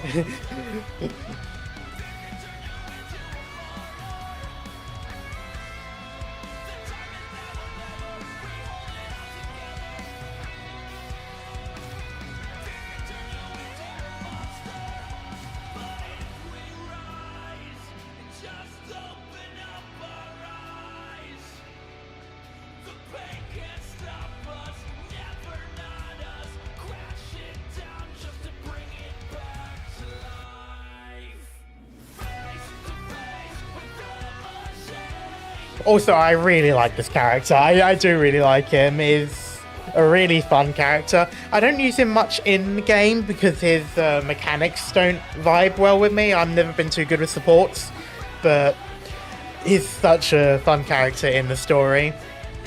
And yes, he's cute. I'm gonna fully admit. The young and free. I really like the song. Yeah, it's a really good song, and it does remind me of the old sort of like Linkin Park and some of the other songs of that era. Like it does feel like a 2010s sort of emo rock. I want him because it's cute too. Exactly. I got him. I spent a fucking ridiculous amount of money. It's one of the few times I've ever actually spent a lot of money on a gacha game, specifically so I can get him. The only other time I've done that was for Goru in Genshin.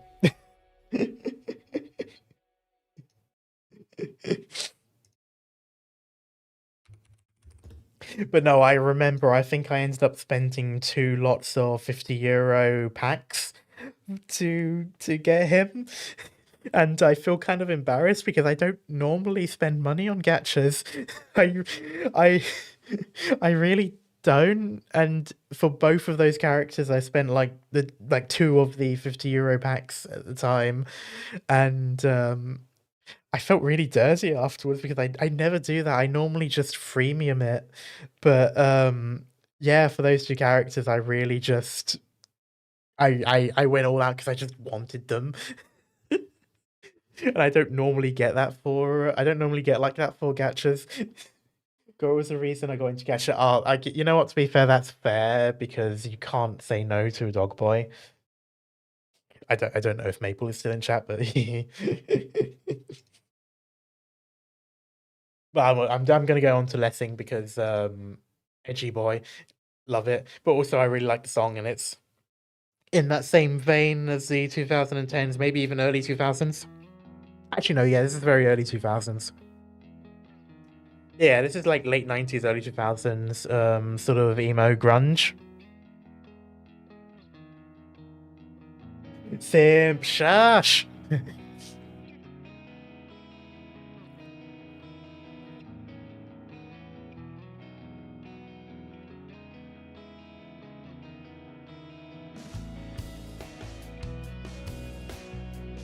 God, yeah, it really feels so nostalgic listening to this, even though it literally only came out a couple of years ago.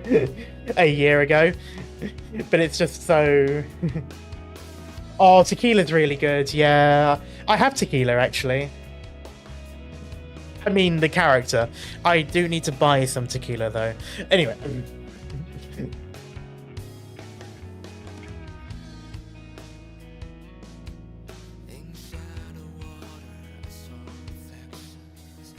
Oh, it really does have such like a 90s grunge-ish vibe, and I love it. Like grunge ballad, I'd have to say.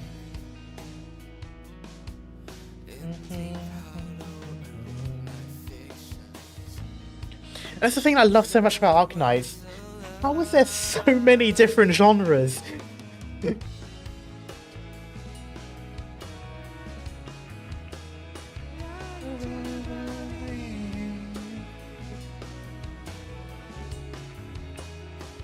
Trying to concede. No, yeah, sorry, I meant the operator tequila. Though I do need to get some actual tequila. Believe. Lying to believe, not trying to believe. Trying to concede. Also, best boy must protect.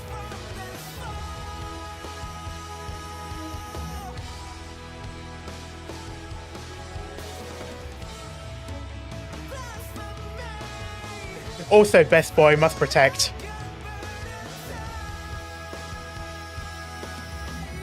I struggle using because I'm always going to. I do struggle with Tequila, Moinar, and Silver Ash because it's difficult having a character that doesn't block. And that you can only use a couple of times.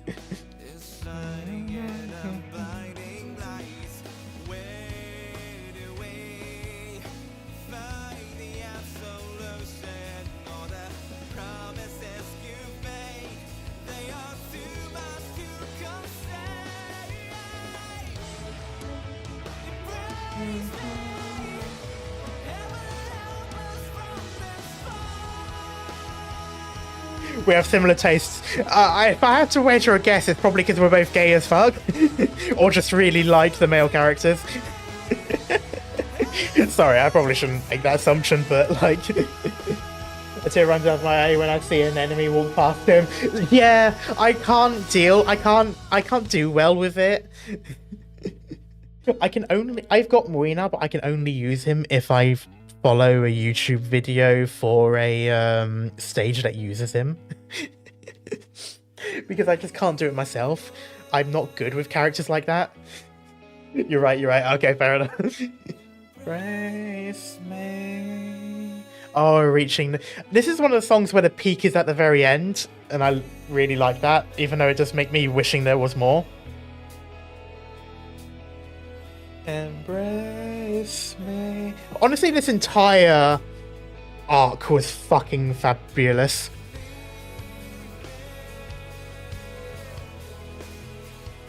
And I loved the twin empresses. Praise me.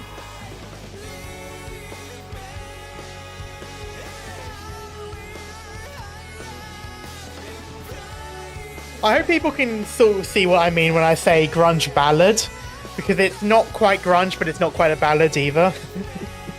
But it's very much that era. Like, it makes me think of Sifa. Like, Sifa Broken featuring Evanescence. Kyoto is my holy grail. Without him, I'd absolutely cooked. Honestly, same. No, literally, if I can't do a stage, I will always guarantee that he will tell me how to do it.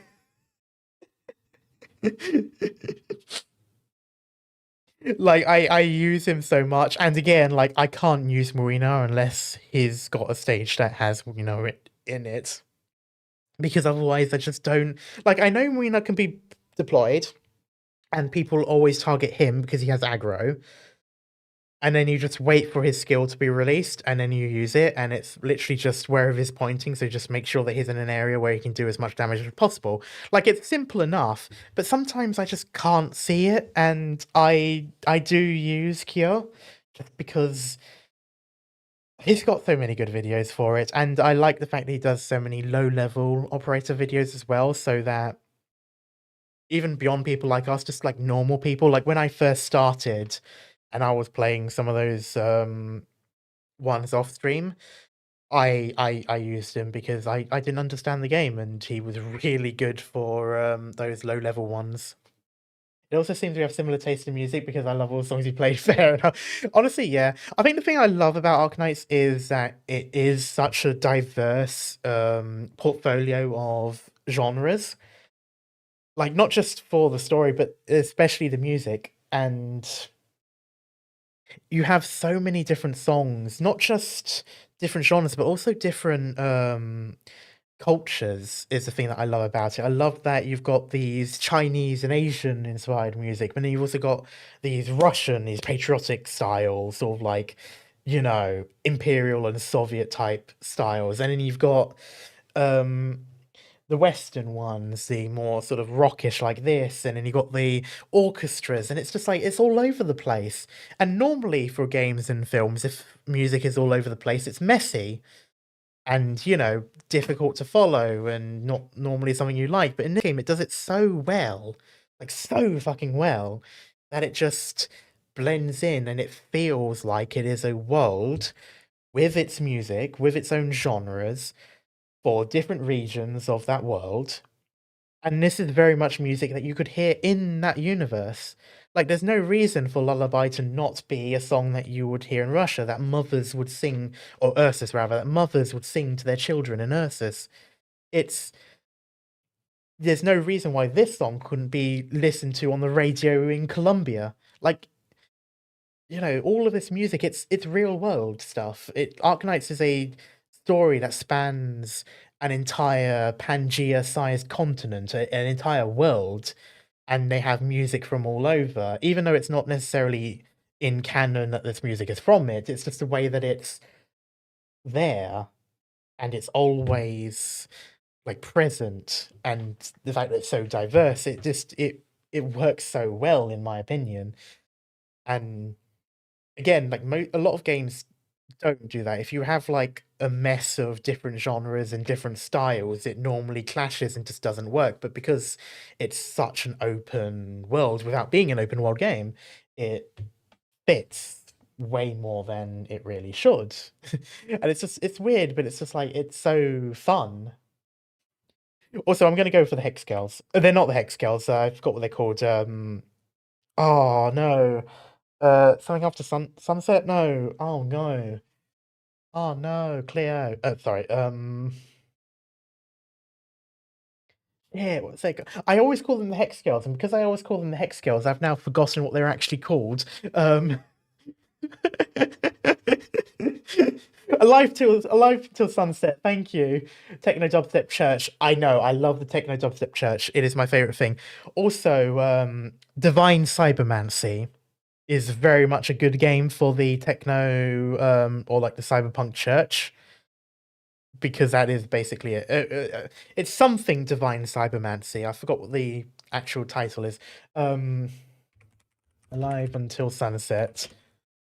One of my favorite songs, and I love this band because it really does remind me of the Hex Girls, which is like one of my childhood crushes. I think it's childhood crush for like most people my age and most people older than me as well. Like literally anyone. Somniomancer, I have played that. I might play it again towards the end. But I played it at the beginning of the stream as well. To be honest, I probably will play it towards the end as well, just because I really love that song. And there was some stuff that I didn't actually mention last time, which I will mention when I watch it again. But that'll be for towards the end of the stream, because I did already watch it, so I'm not going to play it again like in the middle. But yeah, no, Alive Until Sunset, it's probably random because I don't think there's really that much to it, but it does remind me of the Hex Girls. Whether or not it should, it might just be me drawing conclusions that don't exist, but I always think of the Hex Girls, and as a kid, I fucking loved the Hex Girls. I really did. I was distraught when I found out they weren't a real band, which I know sounds stupid, because like, oh yeah, it's fictional characters, of course they're not a real band. But bear in mind, when I was a kid, Simple Plan did the theme tune for Scooby-Doo, What's New Scooby-Doo? And they were in What's New Scooby-Doo. They featured in one or two of the episodes as the band. They played themselves. So when I saw the Hex Girls at my age, at like 6 or 7 years old, I thought they were also a band that were featuring. And so I thought they were real people. Unfortunately, they weren't, and I was really upset about that. But no, I loved the Hex Girls. And again, I know this is a different band and obviously and all that sort of stuff, but it always gave me the same vibes, and that's kind of why I sort of attached myself to Alive Until Sunset, because they remind me so much of them, and they have that same vibe. And especially in Stoltifer and Navis, when you see them, they really do remind me of some of the of most of the characters there.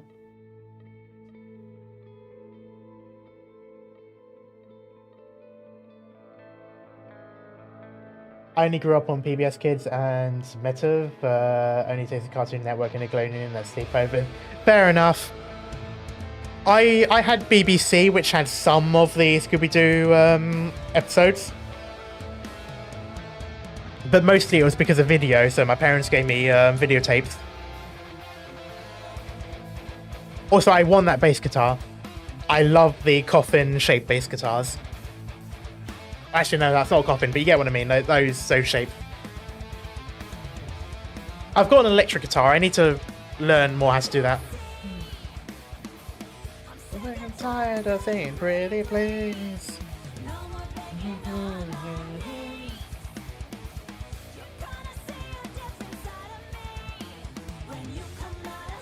Also, I love the drummer for this band.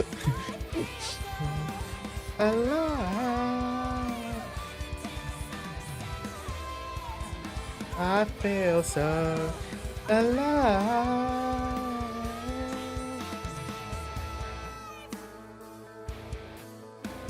It is somewhat sad that I went from one fictional band that I adored and unfortunately aren't real to another fictional band that I adore and unfortunately aren't real. Why do I do it to myself? What you waiting for? The time is reaping out the score through.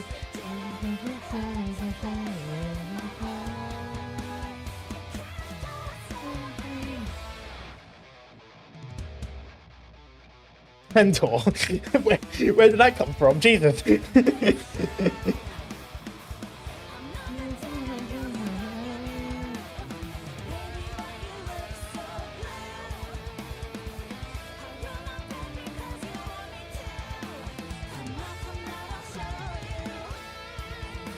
I feel so alive. I feel so alive.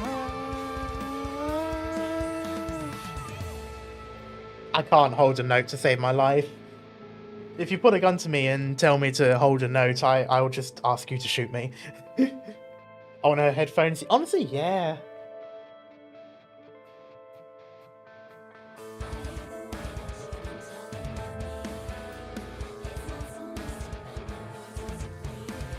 To be honest, they'll probably be quite easy to get. Or like ones that are similar.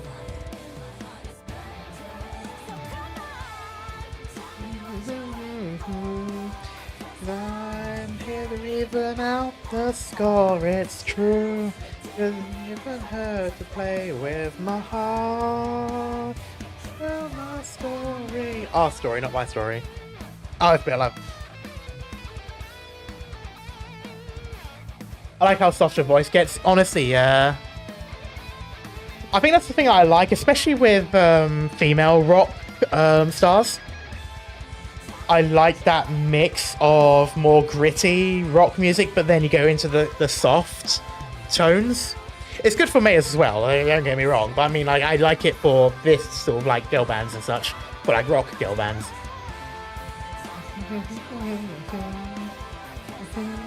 There's quite a few YouTubers actually. Unfortunately, I can't remember their names. Rebecca Black? No, that's the Friday girl. Not her. Sorry.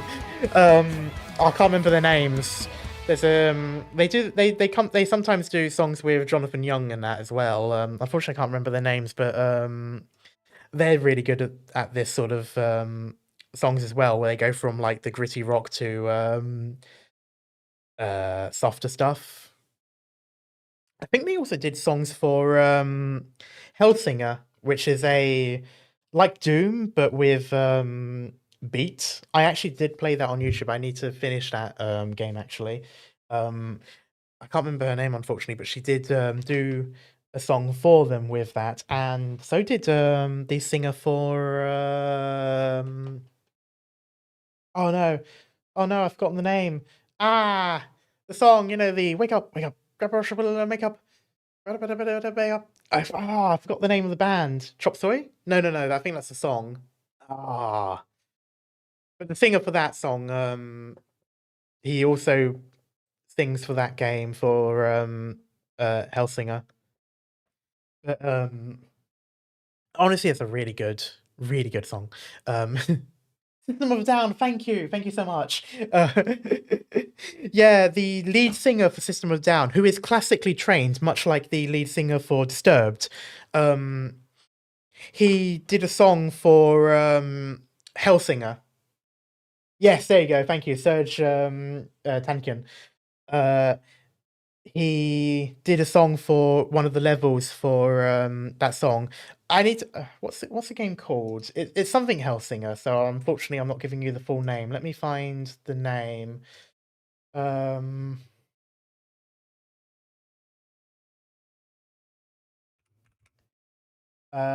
Hellsinger. Oh, I should have figured that was the name. But yeah, Metal Hellsinger.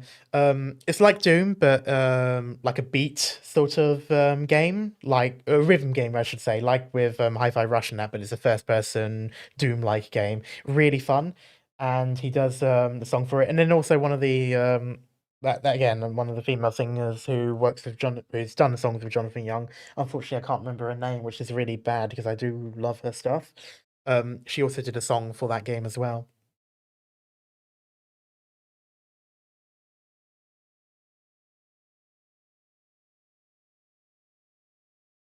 I need to watch not watch. I need to play Alan Wake and Control. Wait, is Control the same universe as Alan Wake? I didn't realize that.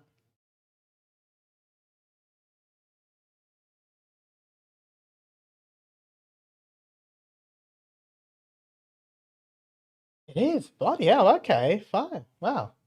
I honestly didn't know that. I mean, I never really paid much attention to Alan Wake, unfortunately. And then I knew Control, and I knew it was sort of like a big thing when it came out, but I never really paid much attention to it. And then it just sort of disappeared after a while, so I sort of forgot about it.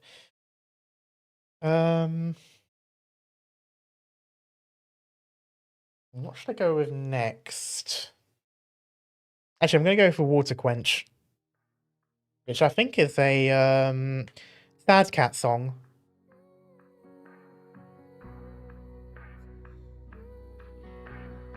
This is the blind one. It's only ever been downpours over my parades. They wash away the stripes I felt Yes, it's Sad Cat. for, then they celebrate. I had a knack for being followed by rainstorms on my sunny days. Oh, but the new me's gonna face the music and she's gonna prove it. I could punch a hole through the sky. Let the lightning bolts be the answer. I'm not afraid of it. I'm not afraid. I'm not afraid of it. Let it rain down on me.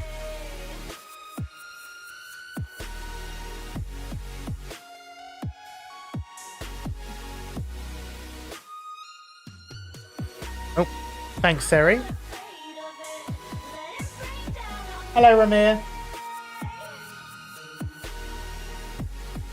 Oh, I like this. I like the whiny sort of electronic music.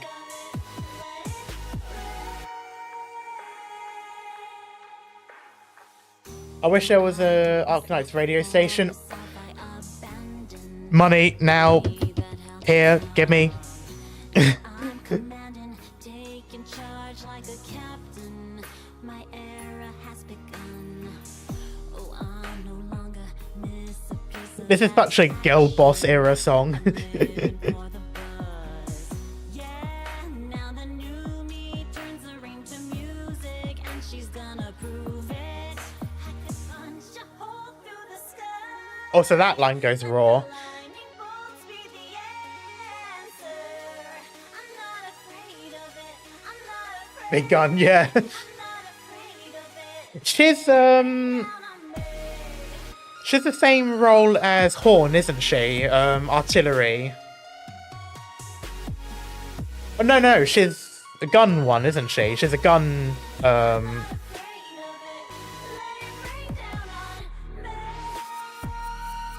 Oh, I can't remember if no, she is an artillery defender, not a gun defender.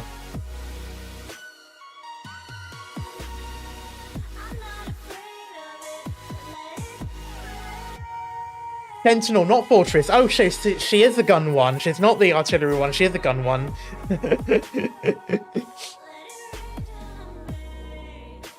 But yeah, no, she did. Right, yes, thank you. Yeah.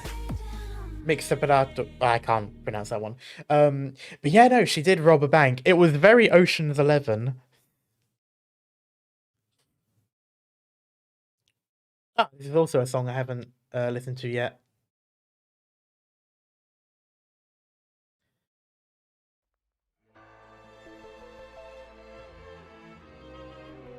Ooh. Very classic. Or at least this bit is.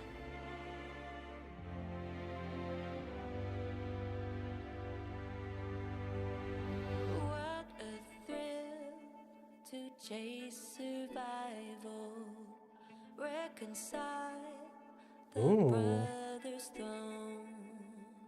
Like my sons, their rule was hopeful. One undone, I left alone. No manipulation hides it. Bitch of love cannons. Motivation lies. She looks cool. She really is. She is a very cool character. She plays a big part in the later chapters of the Victoria arc, and she's amazing. Light implied. Arknights music feels like a time machine. Honestly, yeah, because you have classic music, you have folk music and ancient music, you have electronic music, and then you have like 2000s and 2010s, like rock and grunge and emo. It's such a back and forth, and I love it so much. It's why I like Lessing's song so much. It's very 2000s.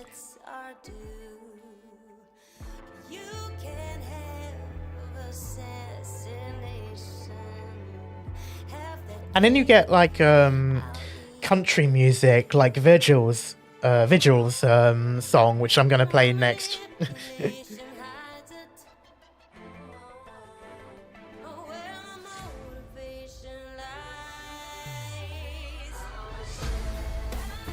Oh, this is more 2020s, I have to say.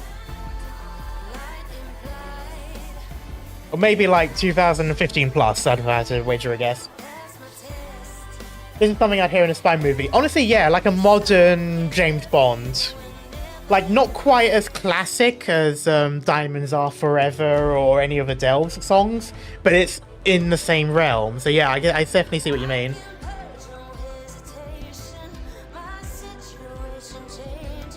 Also play Unmask. Ooh, okay, I'll play Unmask first and then I'll do Vigil.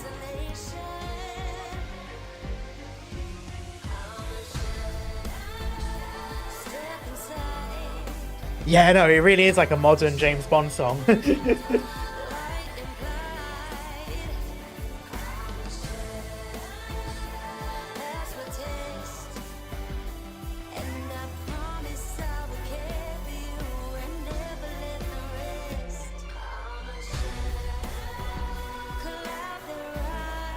Which does work, because she is like an assassin, so she is kind of like that. Well, not just an assassin, but she's very sort of close.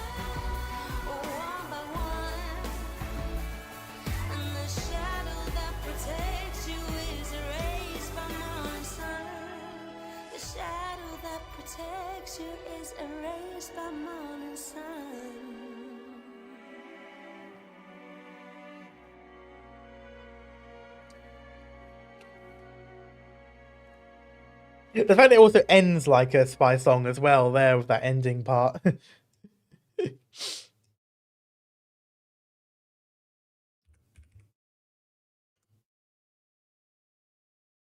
Ooh, it's a Lapland song. Okay. Why is one of them 2 minutes and 44 and one of them is 4 minutes? That's weird, because that's an EP, so that shouldn't be less than a normal song. Okay. I'm going to listen to the 4-minute one, because I'm going to assume that's the full. Speaking... Ooh, nice. Speaking of, I love Lappy's song for Lapland. The Masquerade. It's so good. I won't play that one because that one might get me a copyright thing. I've gathered you all today Ooh. for an important education. When your world is turning inside out, what do you think you're going I'm sorry, hang on. follow a dead end road? Well, I expose the truth. I'm no savage. You're just average. I know that the truth's a lot to ask. I'm gonna rip off that mask. Overlord. The anime. Sin that's worth learning, a benefit to my If anyone gets what I mean, assuming it's a please solid answer and fill in the gap if that is the case. in control. Listen close. There's a between when you say what you mean. It's obscene. You'll just ignore me when I warn you. Cut off your nose to spite your face. You can't help that you're a lying breed. Chaos reigns. Make it fair. Show your veins. Tuck your Also, fun fact, Lapland is one of the first characters I ever got. I think I got her for free, essentially. Yes, Veracity. It really did make me think of Veracity. It almost sounded like her as well. when your world is turning inside You can't tell me that doesn't sound like her, like the singer for Veracity as well.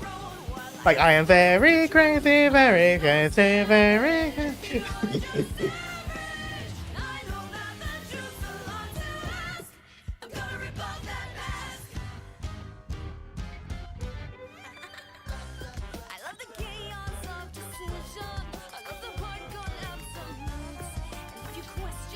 But yeah, Lapland was one of the first characters I ever had, and she's still on my team after all these years.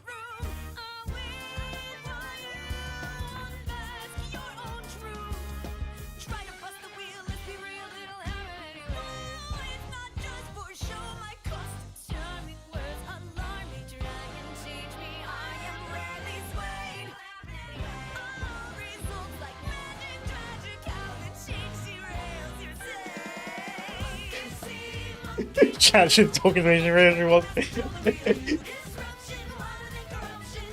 No, it really does make me think of Veracity, especially like the singer for Veracity. Like, it really sounds like it's from the band. I don't know if it is or not, but it does sound like it does sound like the same singer. It might just be because it's a similar voice and a similar tone, but it just instantly.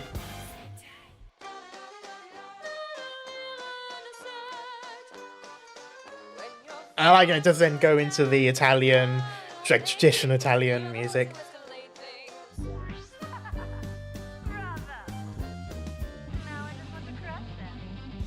And then the not so traditional.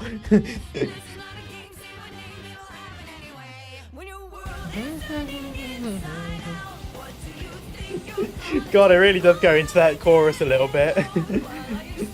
Like, I am very, very crazy, very, very, very.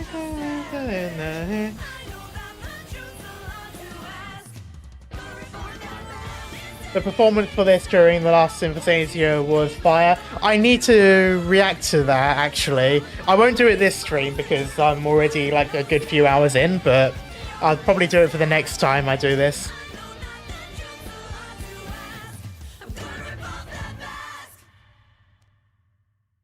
Yeah, honestly, that is very much a Lapland song. There is no way you can listen to that and not think it's a Lapland song.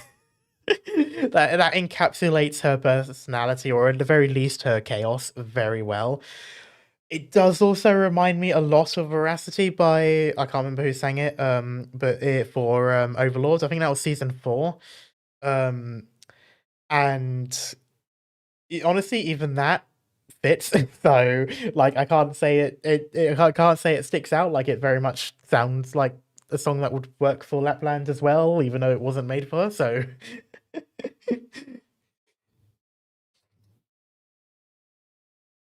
but no, it really did have that vibe, especially for the chorus. Like, it really it goes into what sounds like the Veracity chorus, but then it goes in a different direction towards the end. So it didn't, so like, it wasn't, but it was like, it felt so similar. Lapland has a very cool design to me. Honestly, I really like Lapland. I've always loved Lapland. I think she's like an absolutely charmingly insane character. I also love the way that she just waltzes into chaos, and it's so hilarious.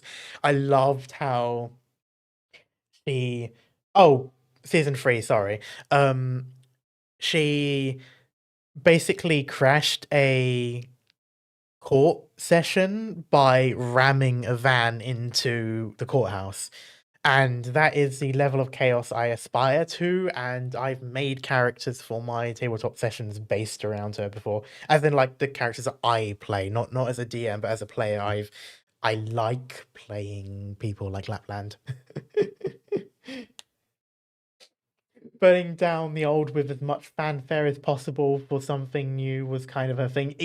That's the thing I like about her, and I need to shut up Google Chrome.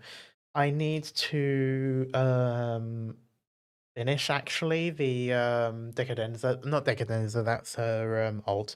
I need to finish the event for her, because I actually didn't, so I have to wait for a while.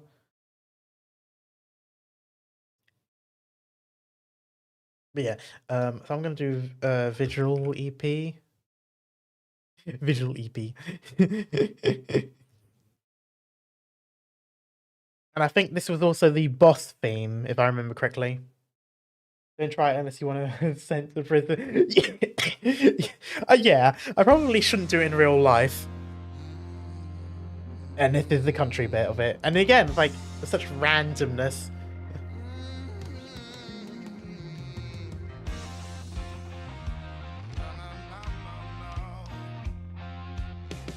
Like, this is something that you'd think would fit more in, like, GTA or something. Yeah, no, that was Ambiguous Morality. This is for the other, this was the... No, this isn't. Sorry, no. It's similar, but it's not this one. I was thinking of the other event, but it wasn't that one either. It was a different lyric song for, the first... Il Circusano. But it wasn't this one, it was the other song. I'll have to put that on in a bit. But again, it's like the country music. Why is there suddenly country music in this song? Why is the country music for an Italian-themed event? Like, it almost sounds like a Bruce Springsteen vibe. Yeah, that was what I was thinking of, yeah. Like, yeah, it has such like a Bruce Springsteen, like, American country vibe to the song, even though it's an Italy or Sicily themed event.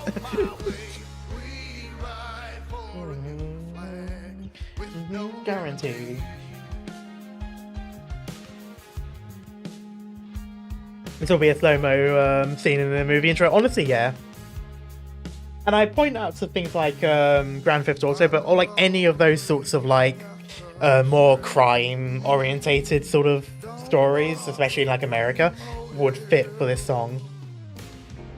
Oh, he's really cute. I love, I really like Vigil. Leontuzzo. Unfortunately, I forgot his first name.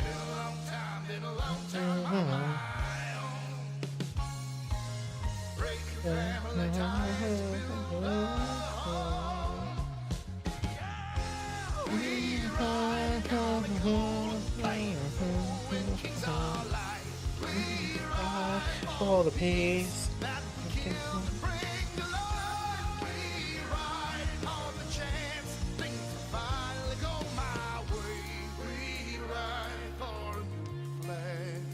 If no guarantee.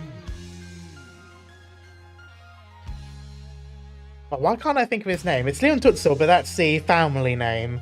I can't think of his actual first name. Unless that was his name. No, that was his name. Sorry. No, Leon Tutsil is his name. I can't remember his last name. That's right. It's a family name I've forgotten. It wasn't Bologna. That's bad. Oh god, what was it? It was Leon Tutsil. Bolsini? No, not Bolsini either. Ah.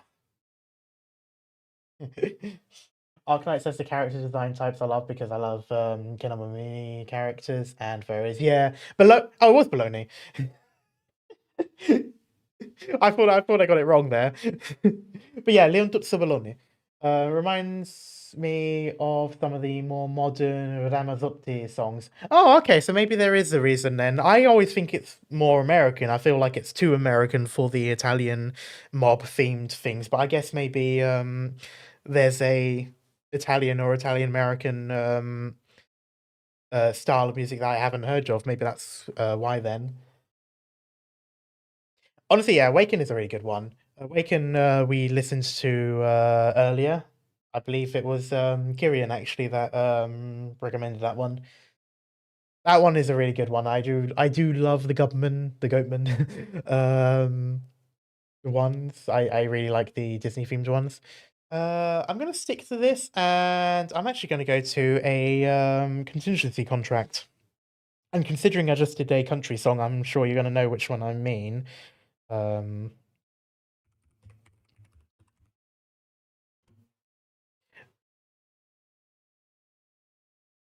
Volthini is a city, yes.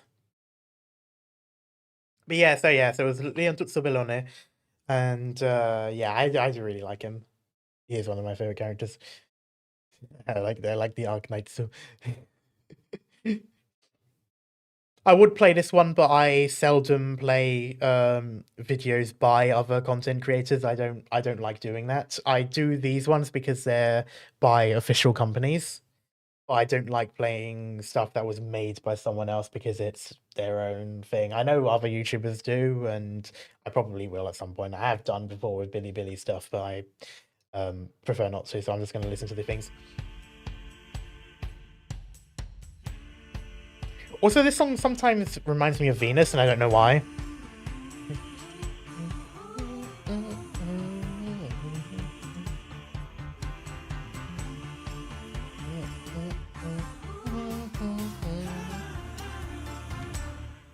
I am the one, I'm here, infiltrated, to be downgraded.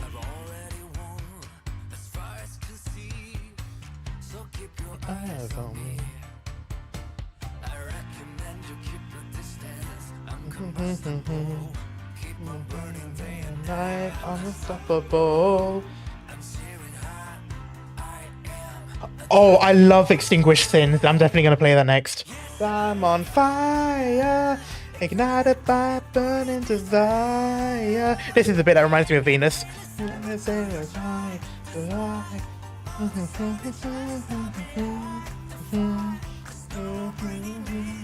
I am the one, I'll be bested by none. Now that all is said and done, the day is mine. Honestly, yeah, I completely see that. The strides just completely changes. You are the sheriff in town. But, you know, when I say it sounds like Venus, I mean, like, you know, I'm your Venus, I'm your fire, your desire.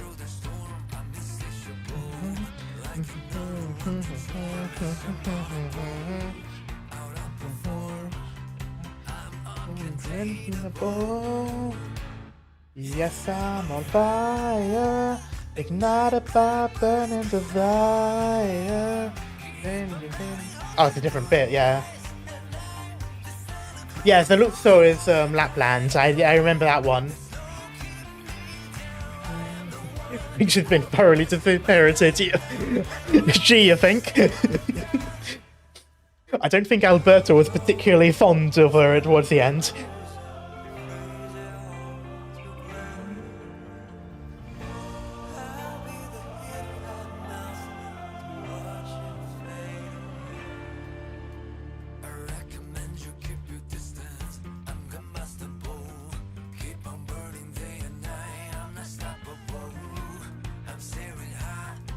I am untouchable. Yeah. Oh, no, it goes into a different thing. I keep forgetting that. I'm to be downgraded. I love that bit. Keep your eyes on me. Yes, I'm on fire. Ignited by burning desire.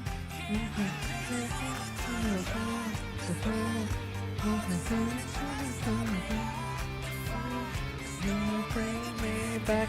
I am the one. Oh, yeah. I keep forgetting it goes into a different thing. I do love choruses that change, even though it always throws me off.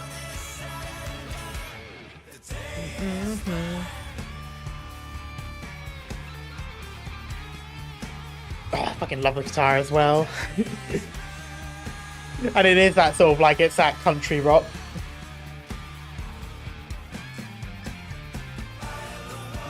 I'll be bested by none now when all is said and done. Yeah. Also, it reminds me a bit, and this is going to be like a really big stretch. This is going to be such a reach that the last time you've seen a reach this big, it got glassed by the Covenant. But this song, for some reason, also reminds me of Battlefield Hardline. And I think it's probably more so just because of that, again, that sort of vibe of like like, you know, criminals and cops and stuff, like, which has that same sort of like, you know, American country vibe that stuff has. But for some reason, it does always remind me of it. I think it's because the music they used in the previously bit. So like if you go on to the next chapter and they do like the previously on the past level, they have sort of like a music that plays, and I think it has a similar sort of tone and vibe to this song. I know it's such a weird stretch, especially as most people don't play Battlefield Hardline. Most people didn't like it when it came out, but yeah, like it always reminds me of that one. Anyway, yeah. So Extinguished Sins, which I have listened to and I do really love, if I can spell it right. Yeah, as you can see, I've listened to it before. This song, I'm just gonna put it back, reminds me of older metal songs. When I say older, I don't really mean older, I mean more so like 2000s and 90s and such. I think like Drowning Pool. Drowning Pool? You know, Let the Bodies Hit the Floor. I think they're called Drowning Pool. Anyway, yeah, it reminds me very much of that kind of music, and you will definitely see it in the way her tone goes downwards sometimes when she sings. But I love this song so much. It's in a couple of my playlists, including one for a story I've been writing, which is like a dystopian, sort of like a revolution type one. Rage from the mountain blisters, all beneath my feet. And the demons fester and pray for our defeat. I see smoke on the mountain. Oh, hot wind shiver, sorry. And desperate need of the final hellfire, the red and us set us free. Set them free, sorry.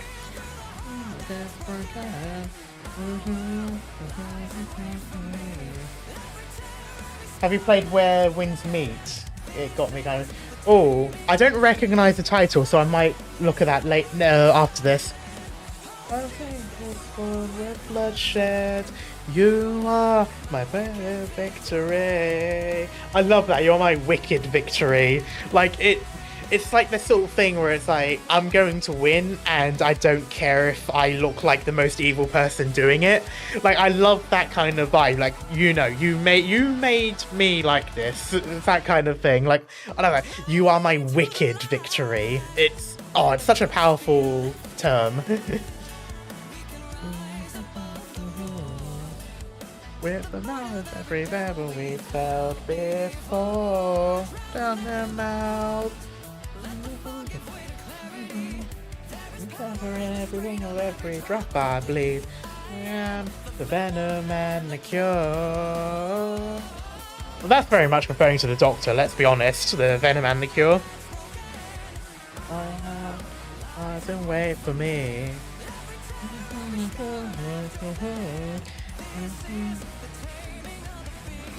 I am this war you started. I am this war. I'll stitch it through in bloodshed. And I love that as well. I am this war you started. Again, like, it's very much a we are the response to your bullshit kind of song. Which is very punk, and that's why I like it. This bit I love.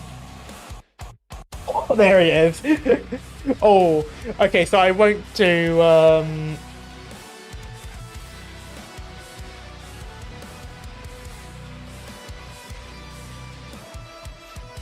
Oh, okay, sorry. Okay.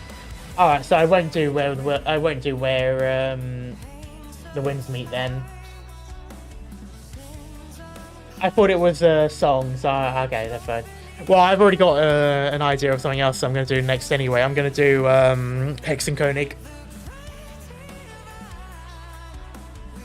I won't do anything that does AI, unfortunately. I can't.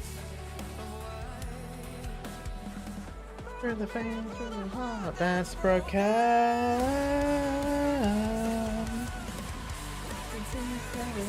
That's broken. Left open. This is the naming of the beast. I win this war you started. I'll catch this world you bloodshed. You are my wicked victory.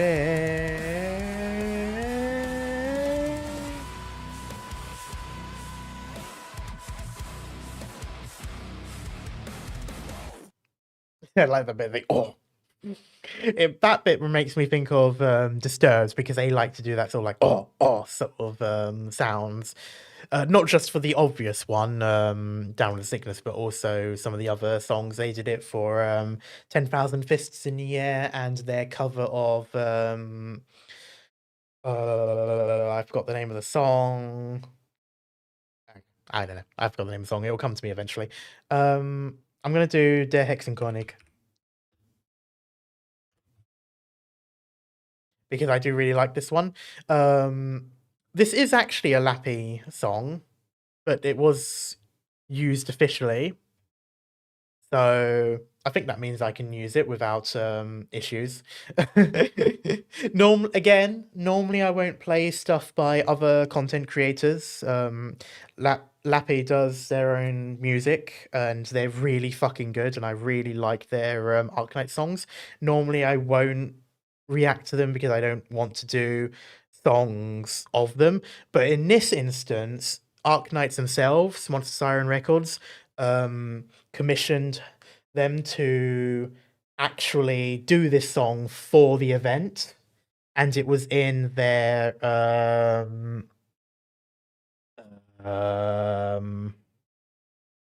I think it's in the normal stages. I don't think it was used for the boss. I think it was used for the normal stages, and it was really good. So that's my excuse for reacting to this one, because it is in the official game. So I'm going to use it as this, even though I normally wouldn't touch Lappy stuff because it's their own. Yeah.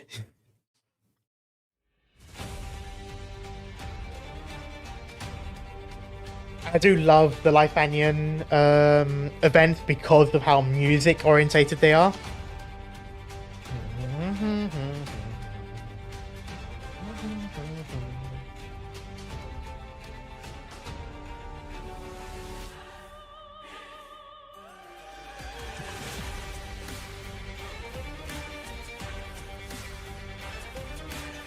Fun fact, I've also used this in my D&D campaign, both the song, but also the scene where the enemies attacked the school.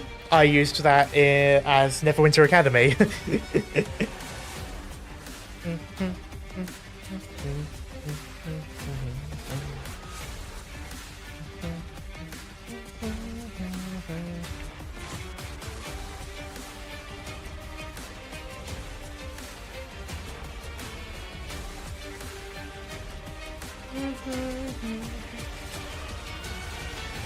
This bit I love, especially the drop.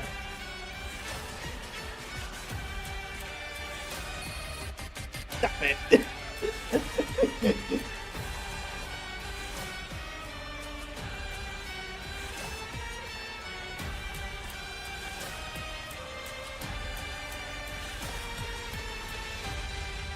I really hope they commission Lappy for more stuff, because honestly their Arknights fan stuff is fabulous. I love the music they did for Lapland, the Masquerade, and Energy of the End, I think is the name. I really love that one. So much so that Kat, who doesn't play Arknights, has really gotten into their music because and constantly like says, "Oh, hey, this is a song from Lappy. Do you know what it's referring to?" And I was like, "Oh yeah, this is referring to this event and these people."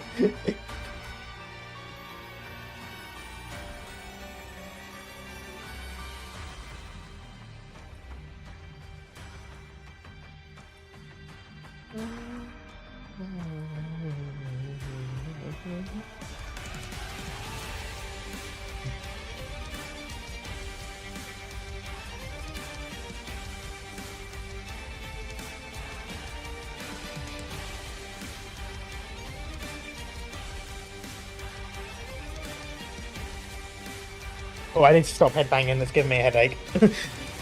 Dum, dum, dum, dum, dum, dum, dum, dum, dum, dum.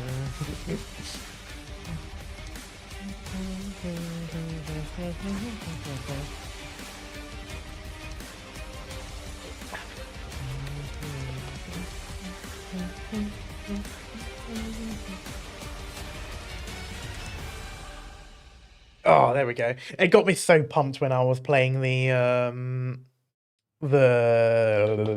event game, the stages. Learns that wearing hats makes them uncomfortable, queasy, fun to learn world building. Okay.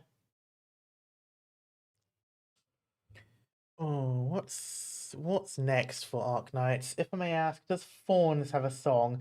I believe he has a couple, actually. I think he has at least 2. Yes.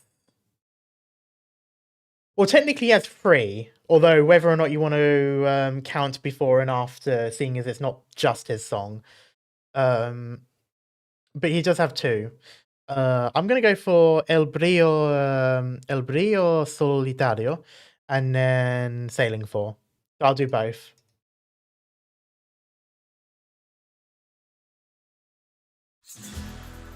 There's the Spanish music. Very Andalusian. And of course, if you're from America, you may recognize it as very Latin America. That's because a lot of Latin America was influenced by Andalusia. As in, the people from Andalusia went to Latin America, and they're sort of the ones that pushed it.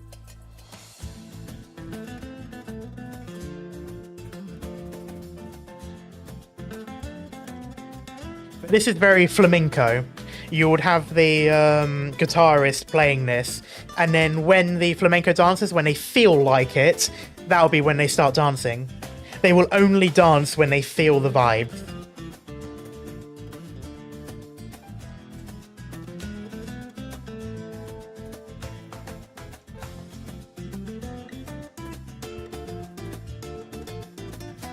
I love its design too, yeah. Also, I like that this place, it reminds me a lot of places like Granada and Cordoba. I'm actually Mexican, so it sounds kind of familiar. Yeah, and that's what I mean, like, a lot of the people who came to South America and Central America were predominantly from places like Andalusia, which is why you get a lot of this Moorish styled music, so like very sort of Arabic, despite being Spain, and yeah, very flamenco inspired, and that's because it is influenced by the south of Spain. They were the ones that mostly settled, and so that's what influenced the Mexican and other countries' music and culture. Obviously not entirely, because you obviously have the natives as well and such, but I mean as in from the Spanish side of it, obviously.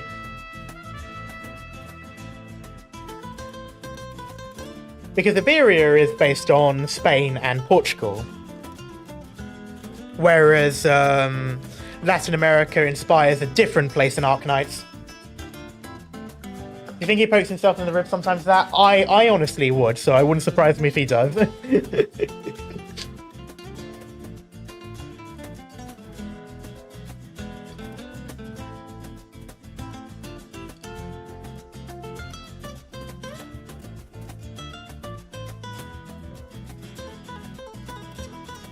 Also, I love that they started doing Spanish voice lines for the Iberian characters, because they are spot on. And I love how Spanish voice actors have like a style of speaking, and it's like you can always tell that it's like a Spanish actor by the way they speak. Because you won't hear that voice in Spain really normally, you only hear it in TV. No one will walk up to you talking like Antonio Banderas. That is purely on TV. They just sort of put on this voice when they're sort of like how they're taught to do voice stuff in TV and voiceovers.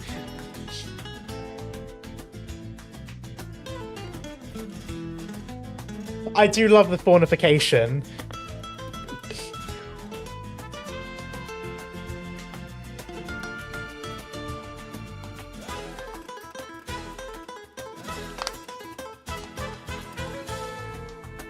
I do love the yay.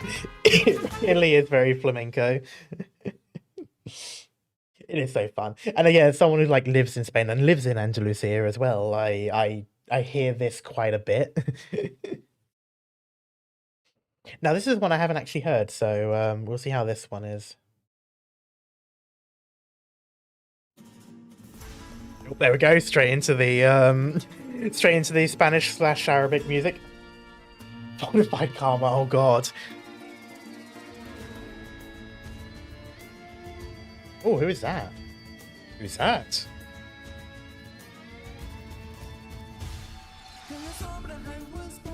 Oh, it's in Spanish. Oh, no, it's not. Okay, I thought it was. Oh, well, I know who that is.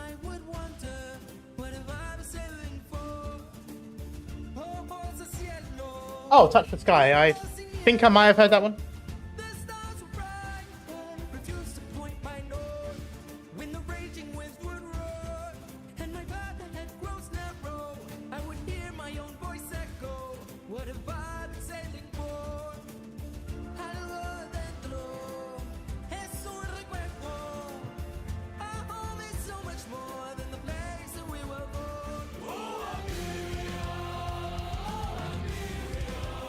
I love that other countries are getting their patriotic songs as well.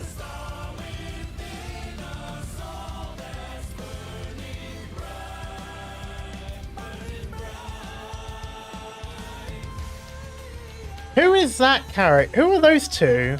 I don't recognize them. Also, I do love the Moorish inspiration in this music as well.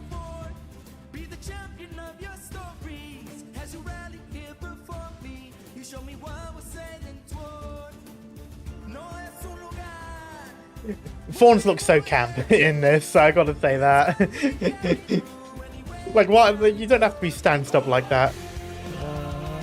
Oh, Iberia.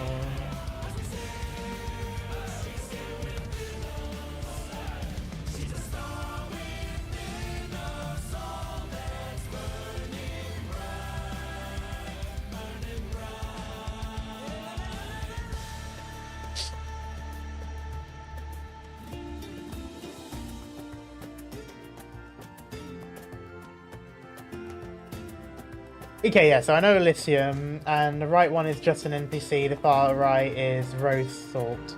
Okay. So that is a person, and that's just a random NPC. Okay, interesting. I do love the Golden Age. Okay, so I'll listen to the Golden Age next, and then I'll do the recommendations, or some of them at least.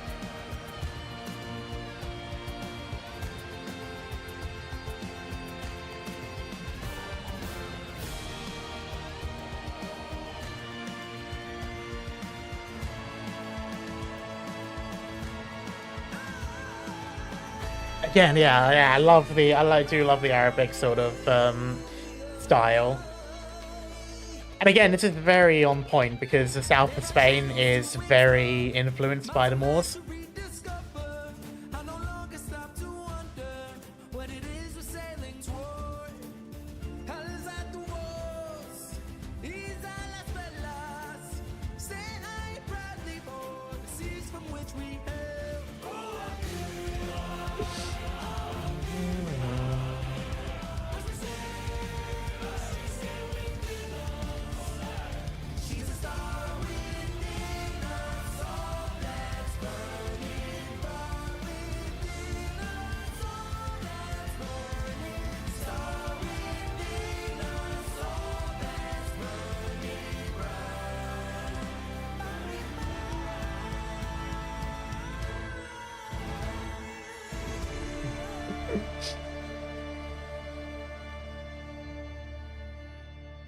Late night for the Trash Panda. Yeah, it is 1:30 here.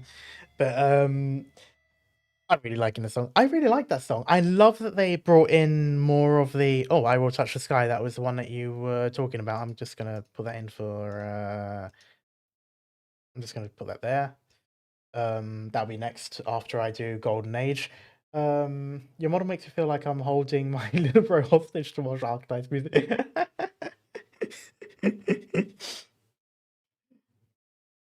No, I do love that this song has a lot of more Arabic inspired because again, traditional Spanish folk music uses a lot of Moorish influence because of course Spain was owned by the Moors for a good couple of hundred years before the Reconquista, and the Reconquista itself took like a couple hundred years to finish. I think one of the last places to fall was Granada. Um, Gibraltar, which is where I'm from, is named after a Moor, Gibraltaric.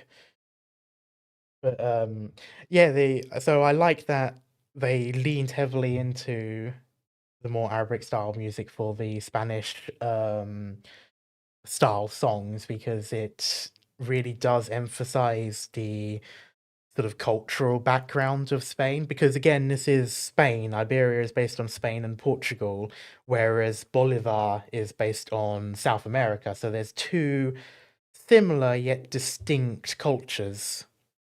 You have Bolivar for the Latin America, and you have Iberia for the Spain and Portugal. And so they have very different styles, even though they are very similar. Can you give me pointers on how to get good at Arknights? Watch Kill's videos, Kill's Div, because he did some really good tutorials on how to use lower level operators. Besides that, just wing it. I brute force most of my my stages, as my chat can confirm with a lot of pain that I do have a tendency to just throw shit at the wall and eventually I win out of pure luck. Oh, Exusier is really good. I have her, or at least the original version. I don't have her alt, but I have her original 6-star, and it's really good. Bulk you. Bulk you. Bulk you very, very much. Golden Age. The Golden Age will return again. I just realized that it was literally down. It was there on the suggested. Let me borrow her. I mean, at some point I'll give you my friend code so you can add me, and then you can use my because I think I have her as one of the support units. Age will return again. I love this song.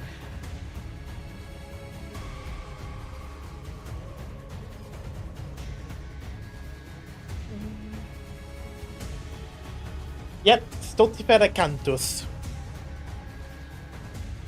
which is named, well, Stultifera Navis is Ship of Fools.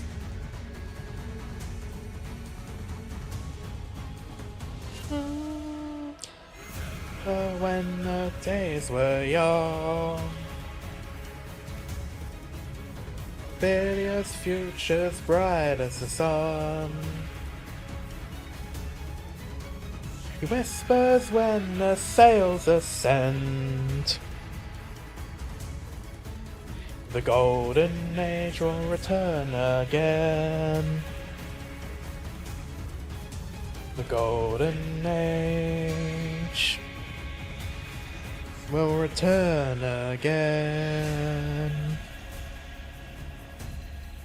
Be looking around and jamming. Okay, have a good time. Thanks for the look. Always imagine a flying ghost ship. I mean, it does have a Flying Dutchman kind of vibe to it. Headphones dead. Oh no. Okay, have a good sleep. Actually, I'll write that in chat just in case you can't hear. Da, da, da, da, da.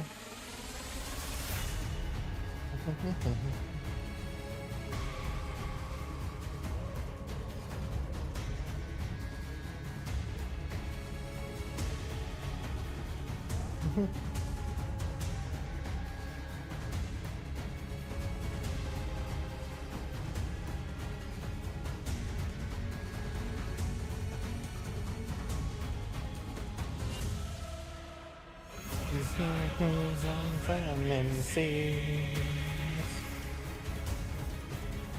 The years go by, but we'll fail our beliefs. Won't forget our beliefs, I think it was. Oh, we must endure our friend. The golden age will return again. Glorious hymn in ode of the kingdom's greatest, most advanced ship, and they're called, yeah.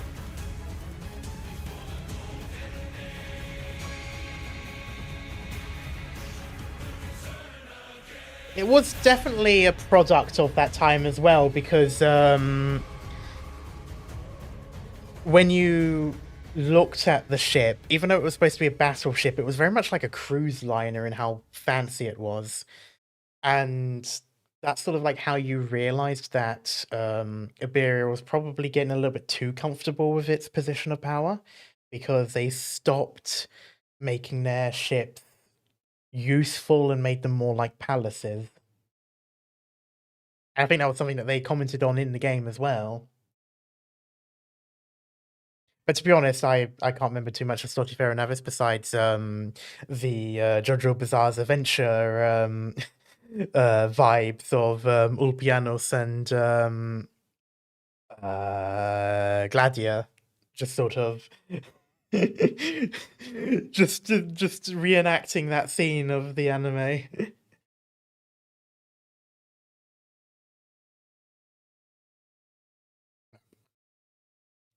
So I'm just gonna put this on, but I'm gonna no, not yet. I've got 3 more songs I'm gonna do. So I'm gonna do I Will Touch the Sky, then I'm gonna do Tower Fierce, and then I'm gonna go back to Somniomancer because it was asked even. So even though I started with it, I'm gonna finish with it as well. So I'm gonna do I Will Touch the Sky, which is one I haven't heard as far as I'm aware.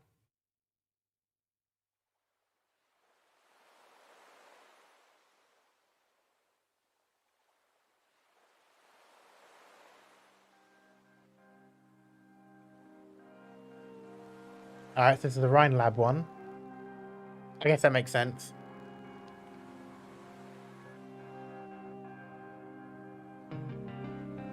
Ooh, I like this. Well, Ulpianos shares the voice with Jotaro. Okay, that is very on point then. I like the math rock.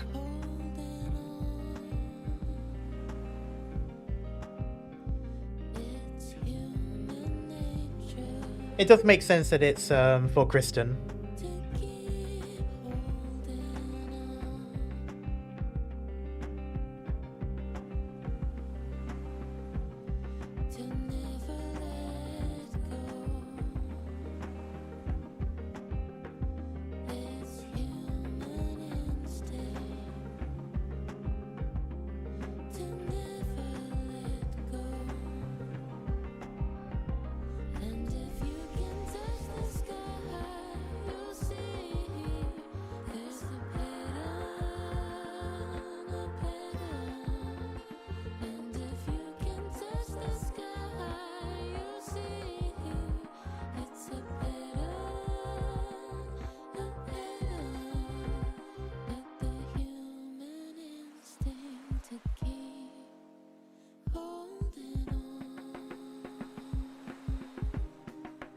I was gonna say, hey, there's 2 people here missing, but they're from the manga, so obviously they're not gonna be here. I was thinking of the 2 scientists that were in the Rhine Labs manga, which are part of Rhine Labs, but they're only in the manga.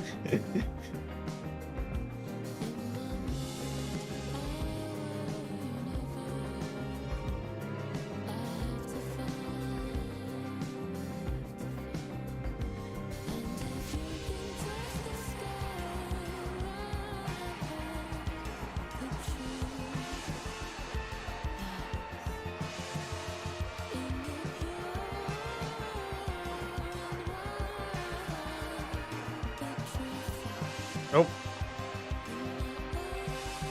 Oh.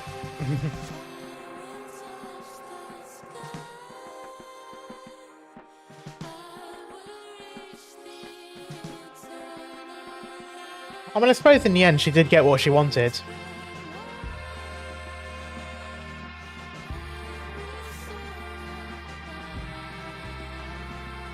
Is she in space? Yep.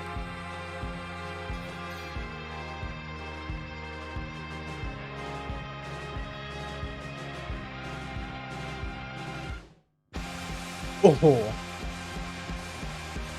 Oh, I like this. Also reminds me a bit of 5,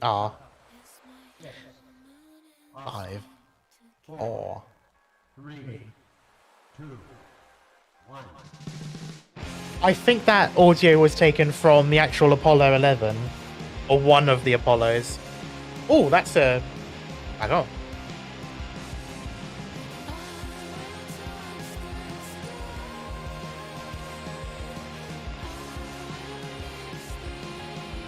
I know it probably won't happen, but I think it would be really cool if you find a pod on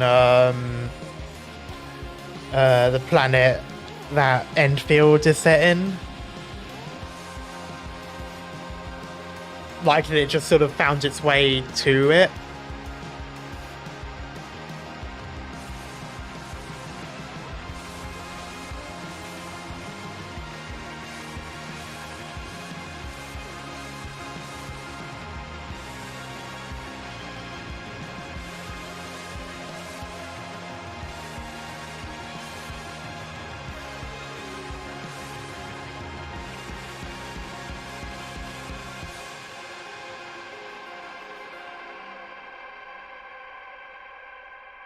I do hope the fact that there's a black hole there doesn't have any lore implications.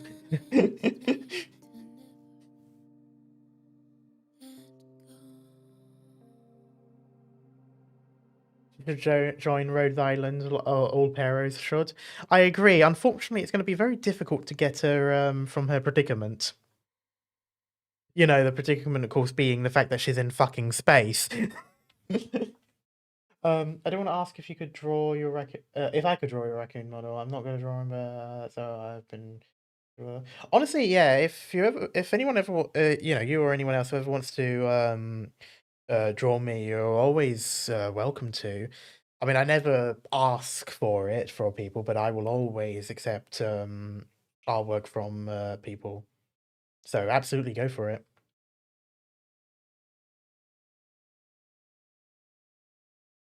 And, you know, thank you for wanting to. So I'm going to go on to 2 more. So I'm just going to go on to... I love that the first thing I see to the side, so you can't see it on here, but the first thing I see is a video that's called Tallulah Hard.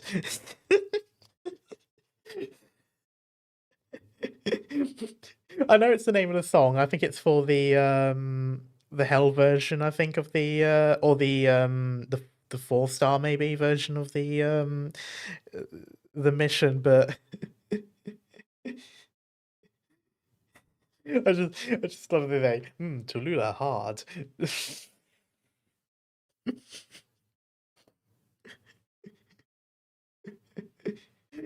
Anyway, I'm gonna start playing Tower of Fierce, which is another one of my favorite songs, and I also use this for my Dungeons and Dragons campaign. It's actually become my party's theme. So like when they've got a sort of like end of chapter boss fight or something, once they're starting to win, this tune starts to play, and that's sort of like how they know that they're on the winning path. Also, booty.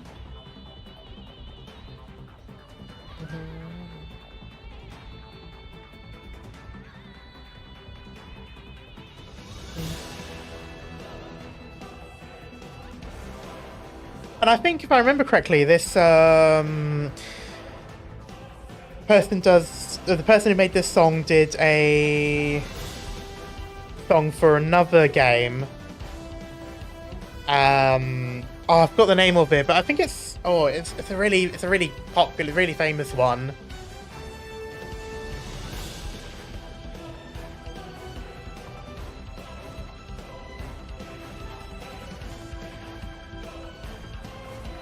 And you can kind of hear it in that song as well.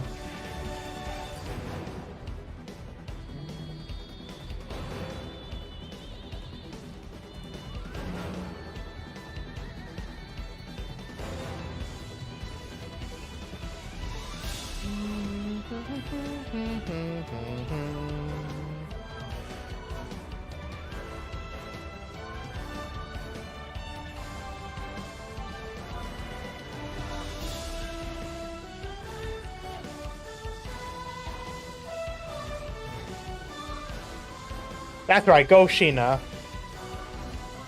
Gold Eater. That's a series.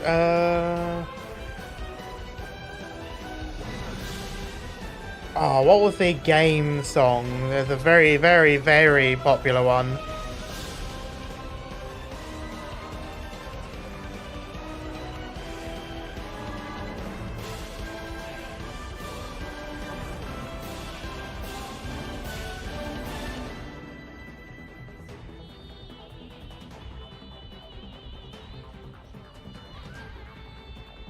Oh, this is the one that's repeated. Yeah, that's fine.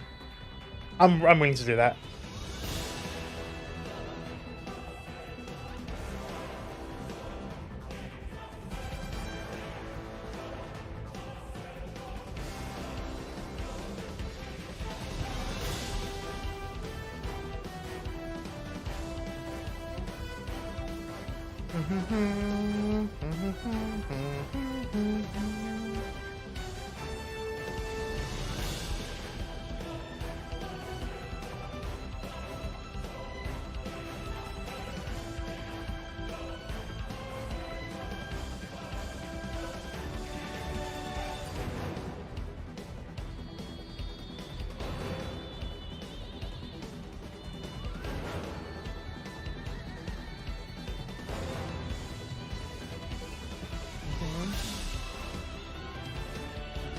I remember when I first started reacting to Arknights music and Arknights in general, the trailers, and I saw the trailer for Chapter 8, and this music really got me hooked.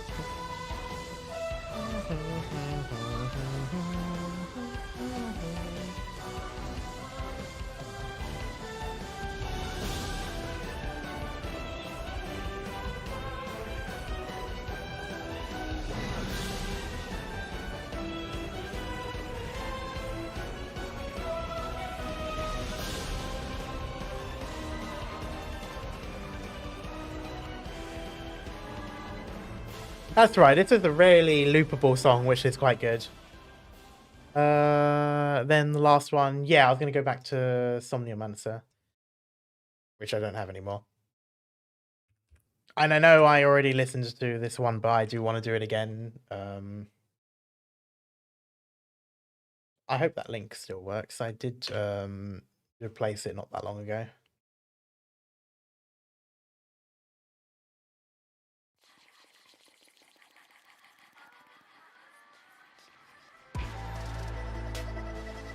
I like that bit.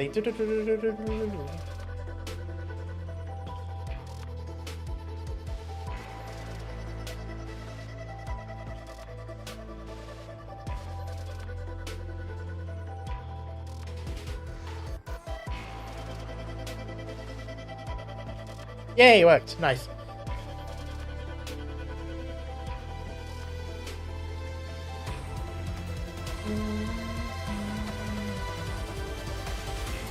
That's only one in the light of your sun. I love this song so much. In the flood, in the fire of your love. It is very Old Testament. Forsaken us, mother of this sacred dream that burns in us. Do you hear our voices make us glorious?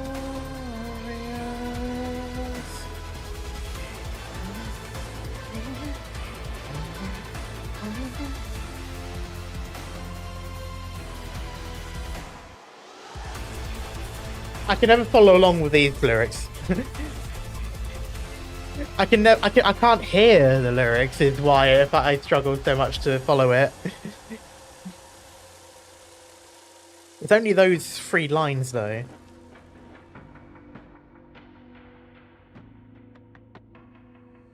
Why have you forsaken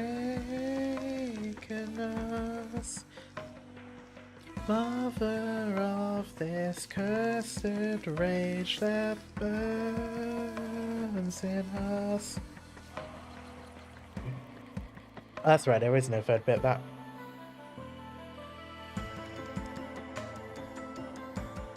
And I like that it's all like a countdown music box almost.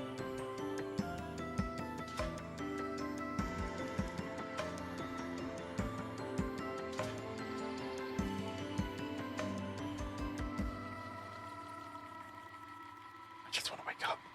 I just want to wake up. I love that it goes down. Dun, dun, dun. Yeah. Our hearts awaken us. I love overlapping lyrics.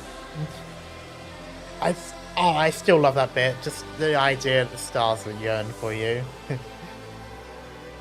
Like, it really is something so cosmic about that. It's like so Lovecraftian, that the idea that the stars are yearning for you as opposed to the other way around. Like, you know, things that shouldn't have thoughts and emotions. Just the idea of something like that, you know, something as big as a star is waiting for you. It's honestly such a good song. I really like the song, and I'm really sad I couldn't do the event. The event was playing while I was moving, and it's been a month-long process. Finally in the new place now, but I couldn't do this event because the times weren't right, unfortunately. So I have to wait now for like a year or so until it's back. But that's fine. I get to experience it then. Ugh. But I think I'm going to leave it here as it is nearly 2 a.m. So what I'm going to do is I'm going to first find someone to raid, which I'm not entirely sure if there's going to be anyone because it's very late.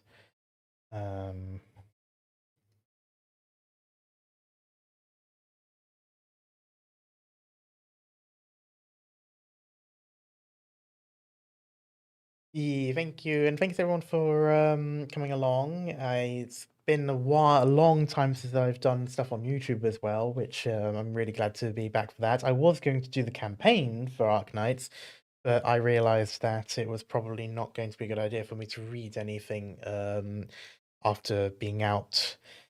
But yeah, so for oh, I'm not gonna raid this person because they're about to finish. I'm gonna go for Ronbon. So for those of you on Twitch, thanks for coming around. I will be back probably on Monday. I think I'm gonna be doing Vane with Cat again and maybe Angel. I think Cat got Angel the game, so we might be doing more of that.